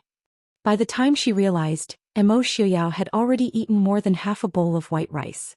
She did not know whether to laugh or cry at a certain someone's childishness. Uncle Prince Ding and Princess Consort have such a good relationship. Princess Changle looked at the two of them, smiling enviously. Although she had seen many married couples, many of whom were deeply in love, Princess Changle still felt that the scene in front of her was beautiful and enviable. In the palace, when her imperial father ate a dish, he would have countless poisons tested. Furthermore, he would have palace maids and eunuchs taste test the food before he could feel at ease. Under these circumstances, which concubine or child would dare to place food into her imperial father's bowl? At the very least, in Princess Changle's memories, her imperial mother and imperial father had always eaten their own food. Yili glanced at her, unhappily saying, "What does a little girl know about relationships? Your uncle Prince Ding is very hard to please. Miss Yi, you clearly know that the prince does not like to eat those things. Why do you deliberately place food into his bowl?" Noble consort Lu, who had been calm all this time, suddenly spoke up. Furthermore, under the gazes of everyone present, she placed some stir-fried green bamboo shoots into Mo Xiuyao's bowl. Faintly smiling, she said, "I remember that the prince likes to eat green bamboo shoots the most." The side room immediately became quiet, the atmosphere becoming heavy. Originally, Mo Xiuyao had just put down his chopsticks and was about to drink the mushroom and ginseng chicken soup that Yili had served him. Unexpectedly, he saw noble consort Lu place food into his bowl. Immediately his expression sank. Abandoning the half-drunk soup, he raised his bowl and threw it at noble consort Lu. Noble consort Lu was not a weak woman. As soon as she saw the bowl of soup coming at her, she immediately stepped aside. Unfortunately, the table was not big and the two were not far from each other. Therefore, although she stepped aside, half of her shoulder was still soaked by the chicken soup. The delicate white porcelain bowl hit the wall behind noble consort Lu and broke with a bang. Prince Ding. Noble consort Lu had never thought that Mo Xiuyao would treat her so rudely. For a moment her face turned pale and she could not say a word. Looking at noble consort Lu's embarrassed face, Yili did not have any sympathy in her heart. If it were not for the fact that she did not want to be too rude, Yili would have directly scolded him. "Do you have any shame? Putting food into someone's bowl?" Not to mention in this era, even in her previous life, only people who were very close or had a good relationship with each other would do such a thing. Yili really didn't know what was going on in noble consort Lu's head. "Get out." Mo Xiuyao stared at noble consort Lu and said coldly. Chapter 5:12. You. Embarrassed, noble consort Lu bit her lip, gazing at Mo Xiuyao. Mo Xiuyao remained unmoved. This time his words were even more concise. In the end she was still a woman. After being treated so heartlessly by Mo Xiuyao, noble consort Lu finally got up and rushed out of the room. Mo Xiuyao looked at the bamboo shoots in his bowl with disdain, pushing the bowl to the side. Yili silently placed the untouched bowl of chicken soup in his hand. Softly she said, "Drink some more." Only then did Mo Xiuyao pick up the bowl of chicken soup and slowly drink 2 mouthfuls. His originally furrowed brows gradually relaxed. Yili picked up an untouched bowl from the side and filled it with rice for him. Only then did she pick up her chopsticks and continue eating. Princess Changle looked at the two with a smile and said, "Of course I know that Uncle Prince Ding and Princess have a good relationship. Because if Princess Ding gives Uncle Prince Ding something that he doesn't like, Uncle Prince Ding will eat it all. However, even if someone else gives Uncle Prince Ding his favorite dish, Uncle Prince Ding will smash the bowl. Princess consort, do you think I'm right?" Mischievous. Yili pursed her lips and said with a smile. Originally, Yili believed that after the incident at the restaurant, noble consort Lu would hate them to the bone and stay as far away as possible. As a result, the next morning when they left the tavern and headed out of the city, they coincidentally ran into Prime Minister Lu's entourage. Yili's irritation rose to a new height. This was especially true when she saw noble consort Lu approach them with a calm expression, as if nothing had happened. Yili was left speechless. Princess Changle, who was following beside noble consort Lu, secretly shrugged her shoulders at Yili, squeezing out a mischievous expression. She smiled at Yili. The corners of Yili's eyes twitched as she swept a glance at noble consort Lu. Princess Changle shook her head slightly, rolling her eyes at the sky. Yili could only look up at the sky helplessly. "Prince Ding, did you have a good rest last night?" Noble consort Lu walked up to Mo Xiuyao and asked softly. Although her expression was still indifferent, one could hear the genuine concern in her voice. Of her own accord, Princess Changle stopped in her tracks, standing slightly further away from noble consort Lu to admire the scenery. Was her imperial father really as suspicious as her imperial mother said? Then why had imperial father never suspected that his beloved concubine would make him a cuckold and even let her out to pester a married man? Nausea. Emo Shuyao said coldly. His silver hair shone faintly in the morning light. He turned around and walked to Yili, leaving noble consort Lu, who was still looking at him. Noble consort Lu silently gazed at the departing figure with snow-white hair. A trace of infatuation and sorrow flashed through her eyes. No matter how much he trusted Prime Minister Lu and how much he doted on noble consort Lu, it was impossible for him not to put people around them. Su Qingchen lowered his head and thought for a while. He said, then Mo Jingqi thinks that he put people around them, but in fact, those people are not his people. What does the Lu family want to do? Feng Jiao shook his head. He couldn't understand what young Master Qingchen couldn't figure out. He pulled the horse next to him and jumped on it. Let's think about it later. If we don't go now, the prince and princess will have to go through Broken Snow Pass. Mo Xiaoyao and his people didn't encounter any difficulties in Broken Snow Pass. They went out of Broken Snow Pass one after another with Prime Minister Lu and his people. After Broken Snow Pass, it was the land of Nanjiang. The people of Nanjiang were tough and good at controlling poisonous animals. They weren't afraid, but they didn't want to get into trouble. They didn't stop on the way. They went straight to the capital of Nanzhao. Mo Shuyao and his people were all riding fast horses, while noble consort Lu and her people were riding in carriages. Therefore they left them far behind as soon as they went out of Broken Snow Pass. As a result, it was much quieter on the way. In just a few days they had arrived at the capital of Nanzhao.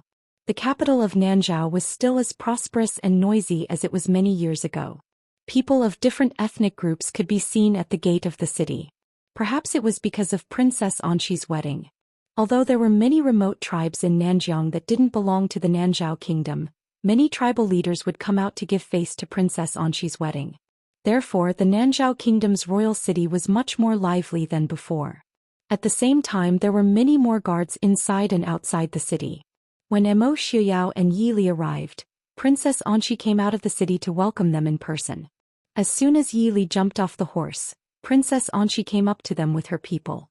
She said with a smile, Prince Ding Mansion. I haven't seen you for a long time. You look even better than before. Yili said with a smile, you flatter me, princess. Congratulations on your wedding.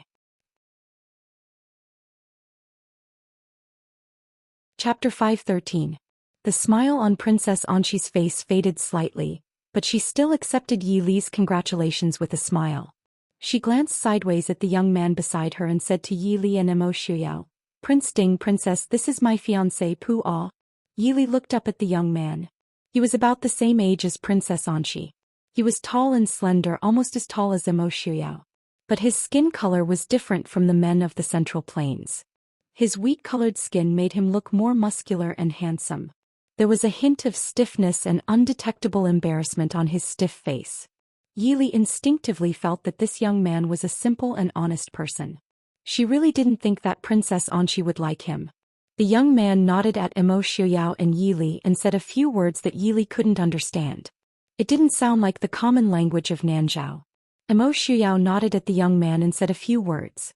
That young man was clearly surprised that this white-clothed man could actually speak his language, and the gaze he looked at Mo Shuyao with immediately became much more enthusiastic. Princess Anqi smiled at Yili and said, Pu Ah is the only son of the chief of a tribe in the south. His tribe was on good terms with my grandfather's tribe. I saw him a few times when I was young. But they have their own language and have always been xenophobic. He has just learned Nanzhao language, so I don't think you understand. He just said that you are welcome. The others naturally heard the conversation between Princess Anqi and Yili. Pu Ah looked at Princess Anqi and a trace of confusion flashed across his face. Princess Anqi whispered a few words to him. Pu Ah looked up and nodded at Yili with a smile. He said in a stiff Nanzhao language, welcome.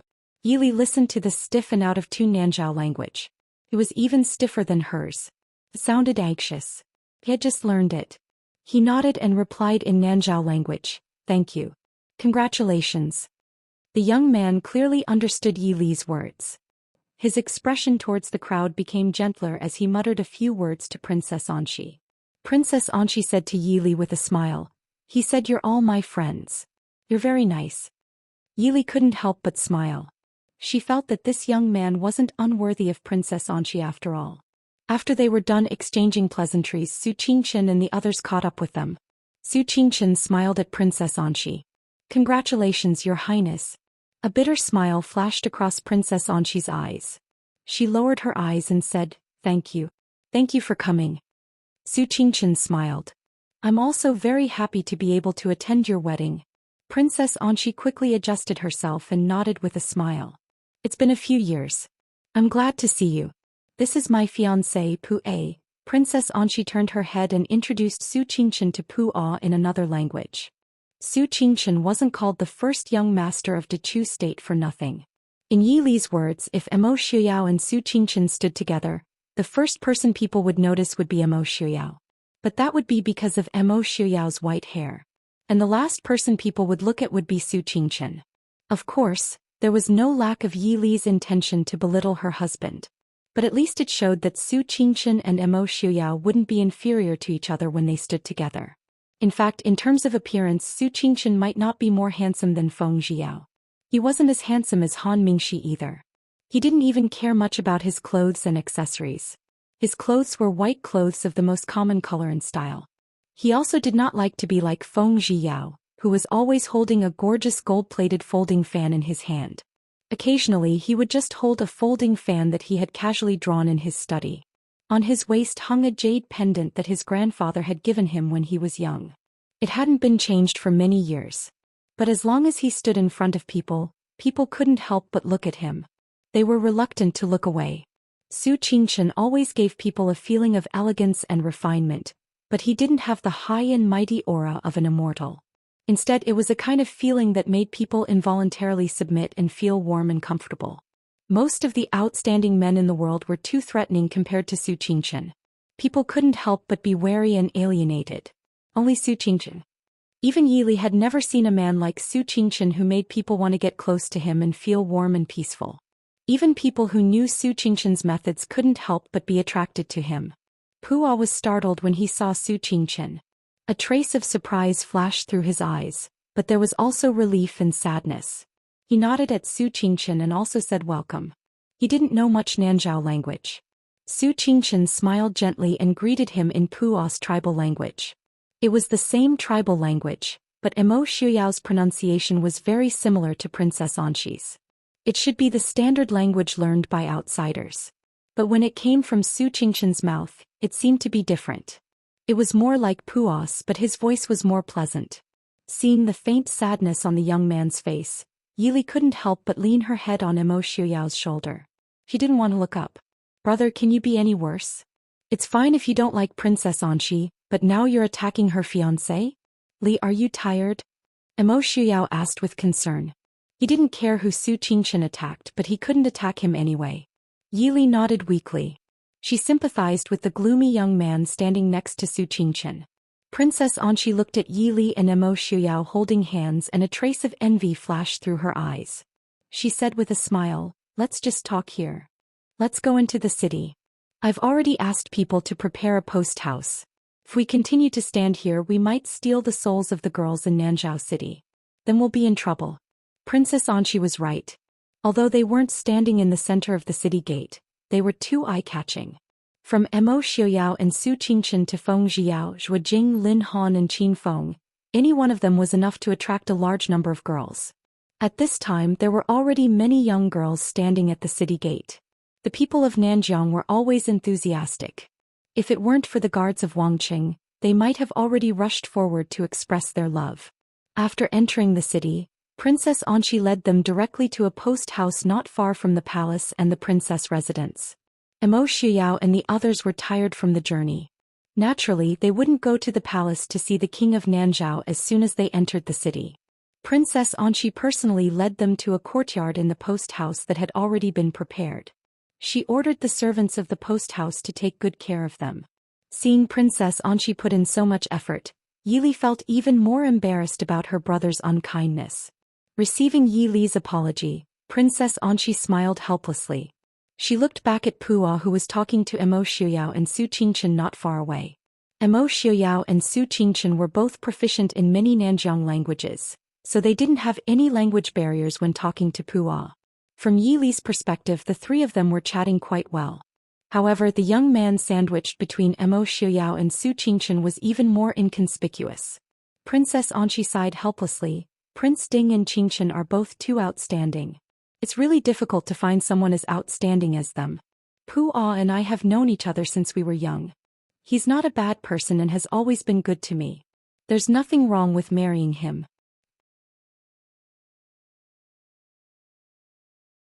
She raised her eyebrows and said, as for that person, don't take him too seriously. Eldest aunt scolded him every day at home. Who knows how many girls in Glass City he ignored? I estimate that at least half of the girls in Glass City are cursing him every day. Princess Anchi was interested and asked curiously, cursing him for what? Yili said with a smile, not cursing him for not being able to find a wife in this lifetime. Probably cursing him for falling in love with a girl one day but being ignored by her. Anyway, if I was a girl and was ignored like that, I would curse him like that. Princess Anchi finally couldn't help but laugh. The sadness between her eyebrows dissipated. She said with a smile, it's too sad to not be able to find a wife in this lifetime. Just curse him for falling in love with a girl and being ignored by her. Seeing the smile and relief in Princess Anchi's eyes, Yili felt relieved. No matter what, it was good to let it go. After sending off Princess Anchi, Su Qingchen turned to look at Yili and said sincerely, Lear, big brother thanks you. Su Qingchen understood why Yili had said so much to Princess Anchi. She didn't have much of a relationship with Princess Anchi, so she didn't need to spend so much effort. Yili did all this because she didn't want Princess Anchi to be unable to let go and hate Su Qingchen. If she was an ordinary girl, it wouldn't be a big deal. But Princess Anchi was the daughter of the crown prince. He had too much power. If she really took advantage of a blind spot, it might give Su Qingchen a headache for a while. Moreover, although Su Qingchen didn't have any romantic feelings for Princess Anchi, he did treat her as a friend. It would be a pity if their friendship was affected because of this. Yili rolled her eyes and pursed her lips. No need to thank me. Big brother, since you don't have any feelings for other girls, then don't provoke them. I can't be your shield all the time. Speaking of this, Yili couldn't help but be glad that she had married Imo Xiuyao long ago and that they were publicly acknowledged as a loving couple. Every time she walked with Su Qingchen, she would be glared at by many girls who didn't know the truth. Thinking of how she had lied to Princess Anchi that she was Su Qingchen's fiancée, Yili couldn't help but be glad that she had met Princess Anchi. If she had met another girl, she might have pulled out a knife and stabbed her. Su Qingchen touched his nose apologetically and didn't know what to say. He really didn't want to provoke any girl, and it wasn't that he was arrogant and looked down on anyone. It was just that he didn't have that kind of feeling. Li, I told you long ago that big brother won't like any girl. Imo Xiuyao walked out and put an arm around Yi Li's waist and pulled her into his arms with a smile. Yi Li immediately recalled what Imo Xiuyao had said about Su Qingchen's sexual orientation and her face stiffened. She turned to look at Su Qingchen and saw that he didn't have any intention of refuting. Her heart sank again. Although she didn't discriminate against homosexuals, she still wasn't prepared for her big brother to really become a homosexual. Moreover, how was she going to explain this to eldest uncle and eldest aunt? Su Qingchen saw Yi Li's gloomy expression and thought that she was worried about him. He hurriedly said, Li, don't be angry. Big brother didn't want to do this kind of thing. Seeing Su Qingchen's rare worried expression, Yi Li's heart skipped a beat. That's right, big brother didn't want to be a homosexual either. Big brother didn't say anything for so many years. He probably didn't want others to know. Young Master Qingchen was famous, but if word got out that he was a homosexual... I understand. Big brother, don't be troubled. Li won't ask about it in the future. Su Qingchen was stunned. He was touched by his sister's understanding, but for some reason he felt that there was something wrong with the way Li looked at him. What was with that look of understanding, sympathy and comfort? We've been on the road for a few days. Everyone must be tired. Big brother, I'll take Li back to her room to rest first, Imo Xiuyao said slowly. Su Qingchen, who still felt that something was wrong, waved his hand to let the two of them do as they pleased. He replayed the conversation in his mind and finally found where the problem was. Young Master Qingchen's gentle and refined elegance finally cracked. His face was so pale that it almost scared Zhuo Jing and Lin Han, who were about to leave the courtyard. Imo Xiuyao. What did he mean by he wouldn't like any girl? Imo Xiuyao, that bastard, was clearly hinting that he didn't like girls.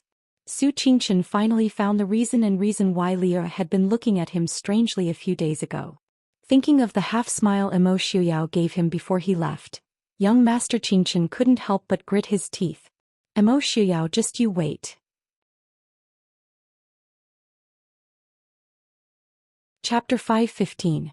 When they returned to their temporary residence, Yili asked curiously, "Which tribe does Princess Anshi's husband belong to?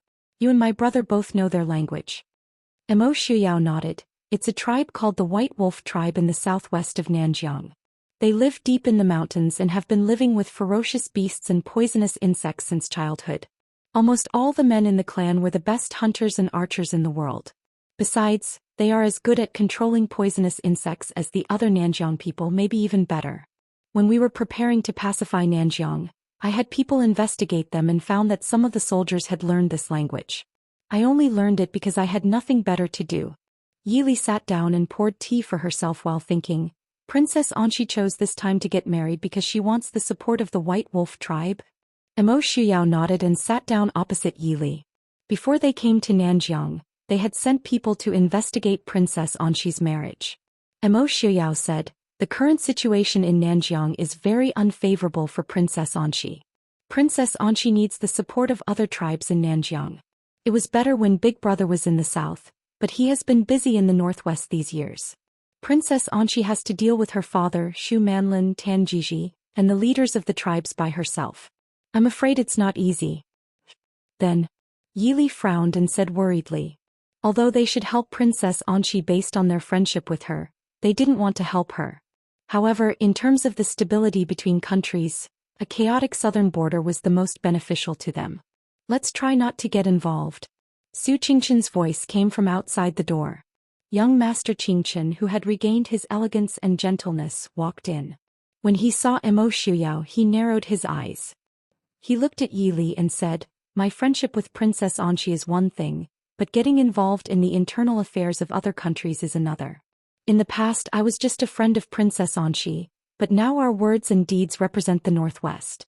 Therefore we cannot make any mistakes." Yili nodded and asked worriedly, "Will it make things difficult for Big Brother?" Su Qingchen shook his head. "Princess Anshi knows her limits." Yili thought for a moment and said, "To be honest, Princess Anshi may be talented in governing a country, but in terms of scheming, I'm afraid Princess Anshi is no match for those people. If we stand by and do nothing, once Princess Anshi is defeated and southern Jiang falls into Shu Manlin's hands, it won't be good for the Northwest." Su Qingchen fell silent for a moment and said, "I'll talk to Princess Anshi later. We can help them in secret, but we can't stand on either side openly. The affairs of Nanjiang have nothing to do with us." Yili nodded and said, "I understand." Looking at Su Qingchen's calm and graceful manner, Yili sighed in her heart. Sometimes her brother was so rational that it was heartless. Perhaps in his heart, Princess Anshi was not as important as his family, even though she was his friend. After all, the Northwest was their home. After all, they were guests from afar. The next morning, Yili and the others went to the palace to see the king of Nanzhao. As before, Princess Anshi personally accompanied him to the palace. After yesterday's meeting and conversation, Puah was much more familiar and friendly when he saw them again. The young man also greeted them in the language he was used to. Even though she had been to Nanzhao before, this was the first time Yili had seen the king of Nanzhao. The king of Nanzhao wore a robe made of brocade and embroidery unique to Nanzhao. His entire person was resplendent. On his head was a magnificent crown made of gold and inlaid with emeralds and jade. His entire person was so dazzling that it was almost blinding. The entire palace was filled with a magnificent style that was completely different from the Central Plains. Prince Ding and Princess Ding have come from afar. I don't welcome them. Did Prince Ding and Princess rest well last night? The king of Nanzhao sat on the throne and laughed heartily. But there was no welcome in Mo Xiuyao's eyes. The king of Nanzhao's Central Plains language was very good, but he had a slight Nanzhao accent. This was a problem that many Nanzhao people had, but it did not affect the listener's understanding. Mo Xiuyao smiled faintly and raised his hands in return. He said, "The crown princess's wedding is near. I and Princess Consort congratulate the king and princess of Nanzhao. We also wish that the king of Nanzhao will have a grandson soon." The king of Nanzhao's expression froze. Even though there was nothing wrong with Mo Xiuyao's congratulatory speech, the king of Nanzhao was not yet 50 years old. Emo Shuyao said that he wished him a grandson soon. It sounded normal, but in the king of Nanzhao's ears, it seemed to be mocking him for not being able to have a son. Even His Highness Prince Ding has come from afar. The crown princess really has a lot of face. I really envy her. The atmosphere in Hall I was subtly stiff. Suddenly, a seductive female voice came from the side hall. Everyone looked to the side. Xu Manlin was dressed in the gorgeous yellow robes of the Saintess of Nanjiang. But she did not wear the mask that the Saintess of Nanjiang wore to receive outsiders. The other Nanzhao people in the hall seemed to be used to this. Emo Shuyao's gaze slowly swept across Xu Manlin. He frowned and said in confusion, "King of Nanzhao this is?" The king of Nanzhao laughed and looked lovingly at Xu Manlin. He said, "Prince Ding does not know. This is the Saintess of my Nanzhao kingdom, Xu Manlin." Emo Shuyao's frown deepened. He said coolly, "I heard that the Saintess of Nanjiang cannot be more than 25 years old and never sees outsiders. So this is just a rumor?" A trace of anger flashed across Xu Manlin's face. Was Emo Shuyao saying that she looked more than 25 years old? But Xu Manlin had been locked up by Emo Shuyao for more than half a year. He still had some lingering fear of him. Even in front of so many people, she did not want to take the initiative to provoke him. She could only look pitifully at the king of Nanzhao. At least on the surface, the king of Nanzhao did treat Xu Manlin much better than Princess Anqi, who was the princess and the crown princess. Seeing Xu Manlin's pleading eyes, the king of Nanzhao immediately helped her out. "Prince Ding does not know. The Saintess is the great savior of Nanzhao. So after discussion among the chiefs of the tribes, the Saintess Xu Manlin will become the Saintess of Nanzhao for life." Yili glanced at Xu Manlin's slightly proud face and smiled in her heart. She did not know if Xu Manlin was the savior of Nanzhao. But based on her relationship with Tan Jiji, she looked more like the bane of Nanzhao. To be able to persuade so many chiefs of the tribes of Nanzhao to agree that Xu Manlin did not have to abide by the rules of Nanjiang for hundreds of years, it was clear that their power in Nanjiang was not to be underestimated. It was no wonder that Princess Anqi chose to marry Pu A at this time. Pu A's tribe was also a very powerful tribe in Nanjiang. Coupled with the support of Princess Anqi's grandfather's tribe, they could barely compete with Xu Manlin and Tan Jiji. Emo Shuyao nodded indifferently. A trace of anger flashed across Xu Manlin's eyes. She turned and looked at Su Qingchen. After a slight pause, Xu Manlin stepped forward and smiled softly. "Is this the first young master of Dechu State, young Master Qingchen? It's a pleasure to meet you. Xu Manlin greets you." Princess Anqi looked at her indifferently and sneered. "It's not your first time seeing Qingchen. Why are you so pretentious?" This woman had trapped Qingchen in the underground palace of Nanzhao for many days.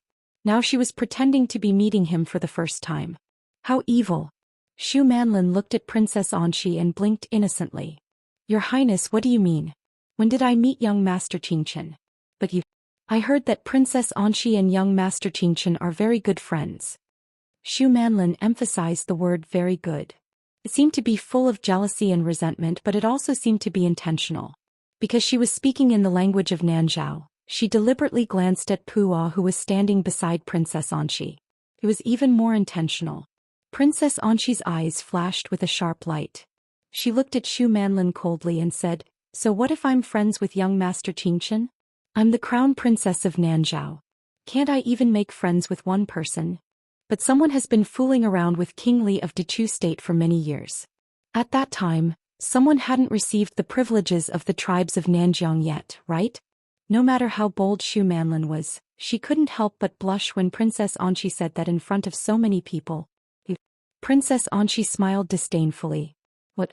Holy maiden, are you saying that you don't know King Li of Dechu State?" Princess Anqi dared to ask this because she had evidence that Xu Manlin had known Emo Jingli for a long time. Xu Manlin couldn't deny or admit it.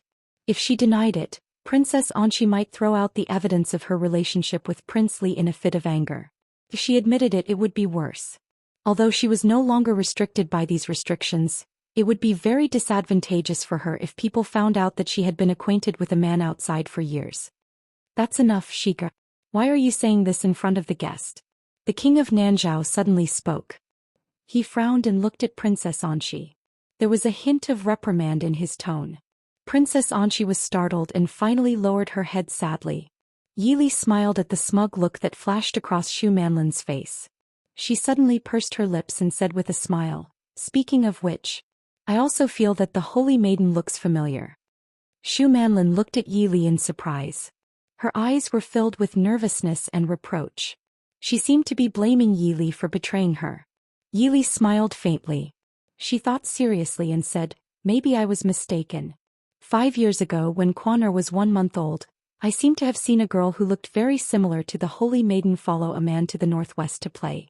But that man wasn't King Li of Dechu State. This consort must have misjudged him." Yili's words scared Shu Manlin. She knew that she had been tricked by Yili. She was furious but didn't dare to show it in front of everyone. She could only swallow her anger and say with a forced smile, "It's good that you recognized her. My daughter has never been to the northwest." Yili smiled faintly and said, "What? I've also never seen two people who look so alike. Holy maiden, please don't blame me."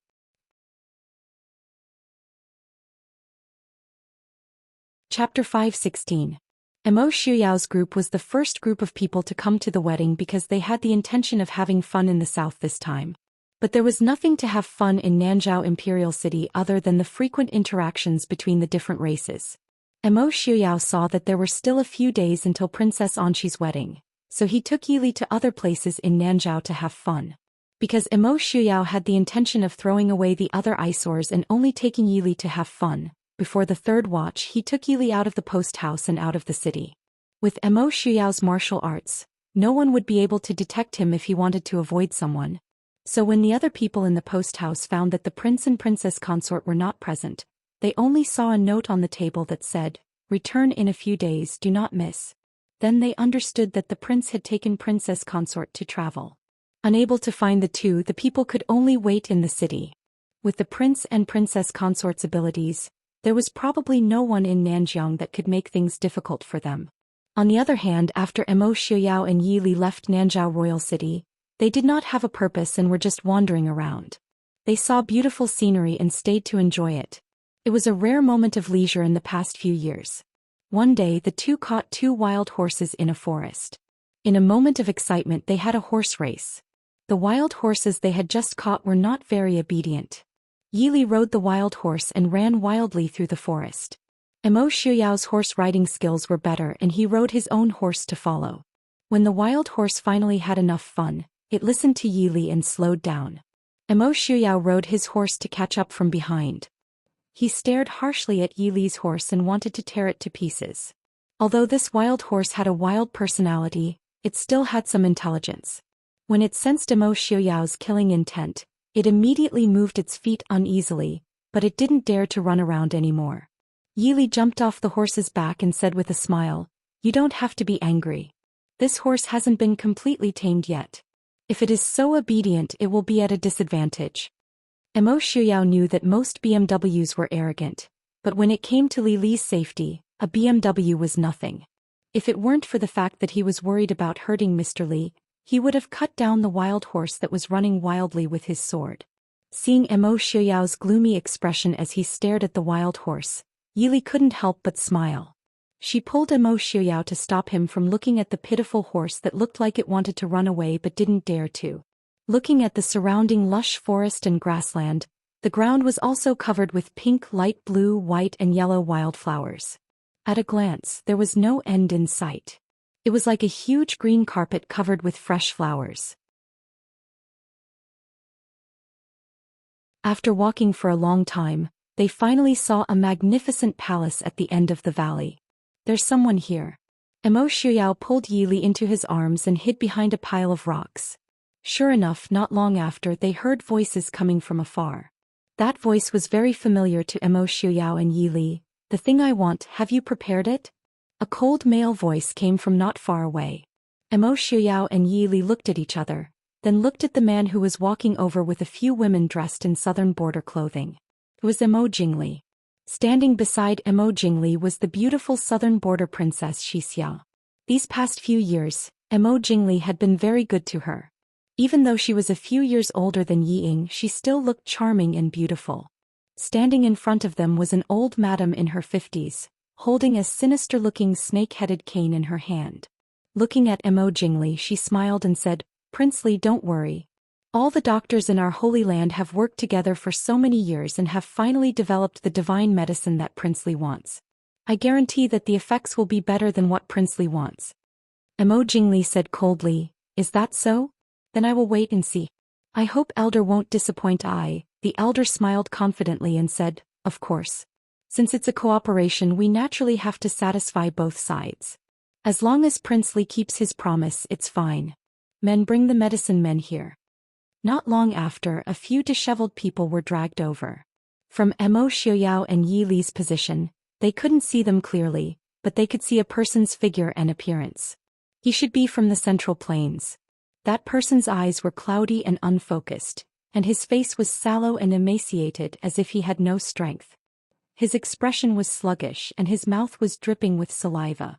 He looked like an idiot born with dementia. The Elder smiled and said, What does Princely think? In order to guarantee the efficacy of the medicine, we have specially found a few people from Dechu State to be the medicine men. Emo Jingli carefully observed the medicine men and seemed very satisfied. He asked, Not bad. How long have these people been fed the medicine? The Elder smiled and said, Less than a month. Emo Jingli was even more satisfied. Very good. I agree to what you have proposed. The Elder was even more satisfied. He smiled and said, Princely is indeed straightforward. The Holy Maiden will definitely be very grateful to your Highness Princely. Emo Jingli snorted and said indifferently, We each took what we needed. Give it to I still have to rush to Nanzhao Kingdom. The Elder didn't hesitate. He took out 2 porcelain bottles and handed them to Emo Jingli. He said, This is 3 months' worth of medicine. It's enough for Princely to use. It's not easy to take medicine and refine it. Our valley's doctors have only refined this much after so long. Emo Jingli put it away and said, Many thanks, Elder. I will take my leave. The Elder smiled and said, I'll have people escort Princely out of the valley. After Emo Jingli left with Princess Xixia, the girl following the Elder asked, Elder, who did Princely ask for this medicine for? The Elder sneered and said, Who else could it be for? These people from the Central Plains have always been incomparably vicious. They won't even let their own blood relatives go. I don't know what kind of deep hatred the Emperor of Dechu State has with Princely that he would torture his own brother like this. You girls shouldn't get too involved with the people of the Central Plains. If one day you get harmed by them, you won't even be able to cry. The girls giggled. We're not afraid of those people from the Central Plains. We'll use poisonous snakes to bite them to death. Otherwise, we'll imitate Princely and give them some Nepenthes powder. Let's see if they'll still be obedient. The Elder smiled as he reprimanded the girls. At the same time, he led his people into the palace. Outside the palace, the voices gradually faded away. Emo Xiaoyao and Yi Li stood behind the pile of rocks and turned their gazes to the beautiful sea of flowers. Nepenthes powder? Emo Jingli gave it to Emo Jingqi? Yi Li sighed softly and said, Emo Jingli's move is really vicious. If Emo Jingqi really fell for it, his life would be ruined. Look at those people just now. A month ago they were definitely normal and healthy people. What plans does Li have? Emo Xiaoyao asked in a low voice. Yi Li looked at the grand palace in front of her and said in a low voice, Let's go in and take a look. Emo Xiaoyao nodded. He picked up Yi Li and jumped onto the roof of the palace. When they landed, there was no sound at all. Even the guards outside the palace did not hear anything. The two quietly landed. Yi Li frowned and said with some confusion, The sacred land of Nanjiang should be a very tight place. Why is it that the guards on our way here are so lax? Emo Xiaoyao thought for a moment and said, In this place, the experts have probably all left by now. Yi Li's heart jumped. You're talking about Nanzhao Imperial City? Emo Xiaoyao nodded. If the secret of the sacred land of Nanjiang is this hidden luo flower, then it is not that important whether there are experts guarding it or not. I'm afraid that even if someone really enters the valley, they may not be able to find the hidden luo flower. The hidden luo flower was the legendary sacred land of Nanjiang. No one would think that the sacred land of Nanjiang could grow all over the place. And even if a few of them were taken away, it would not have much of an impact on the sacred land of Nanjiang. It seems that Shu Manlin and Tan Jiji's plans in Nanzhao Imperial City are not small. We should go back early in case Big Brother and the others worry. When we get back we'll have Qilin's people come over and burn this valley. Yili nodded and said, have people keep an eye on the southern border. It might not be the only place that has that kind of thing. Emo Shuyao nodded and agreed. After resting for a while, Emo Shuyao pulled Yili up and said with a smile, we should go back. Let's find something interesting to play with on the way back. Yili raised her eyebrows. She didn't understand what he meant by something interesting. Emo Shuyao smiled darkly and said, robbery. On the official road to the southern Zhao kingdom, several horses galloped past. Lei Tingfeng was at the front. His handsome face had a smug smile. Just as he was thinking about something, he heard the sound of an arrow whistling through the air. Lei Tingfeng was startled. He slapped the back of his horse and soared into the air, dodging the arrow. The guards following behind him were also startled.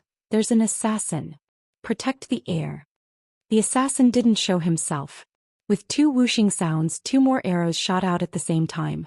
Two guards immediately fell to the ground. The other party's archery was very good. If they couldn't see the enemy, they could only be shot to death like targets.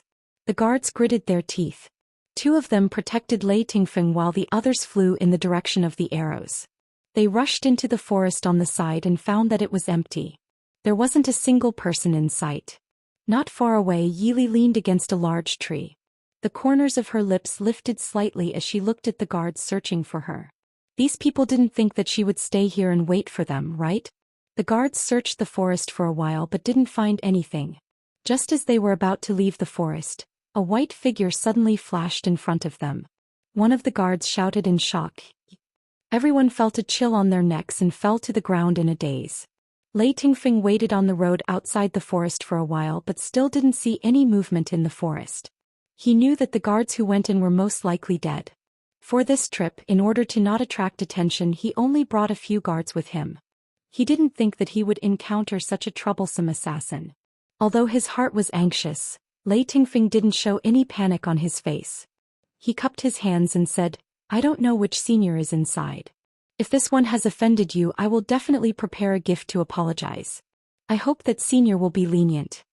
What answered him was 2 arrows. The last 2 guards by his side fell to the ground. Lei Tingfeng's heart sank. He didn't care about anything else as he turned around and ran away. However, he didn't know that Emo Shuyao was waiting for this moment. Just as he turned around and ran a few steps, a majestic force came from behind him. Lei Tingfeng felt a pain in his chest and immediately lost consciousness.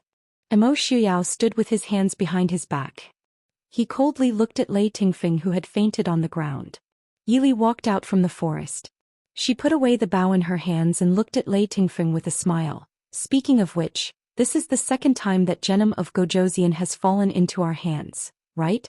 Emo Shuyao lightly snorted, not caring at all. Seeing that Yili was about to search Lei Tingfeng's body, he pulled her back and bent down to search Lei Tingfeng's body. A moment later, Emo Shuyao had 2 white porcelain bottles in his hands. They looked similar to the ones that Emo Jingli had. Yili took the porcelain bottle that Emo Shuyao handed over and opened it. She poured out a few pills and placed them under her nose to smell them. Although the appearance of the pills was a bit strange, the ingredients of the pills couldn't fool Yili. It was indeed made from the hidden Luo underworld flowers that filled the valleys of the southern border Holy Land. There were at least 20 pills in this small bottle.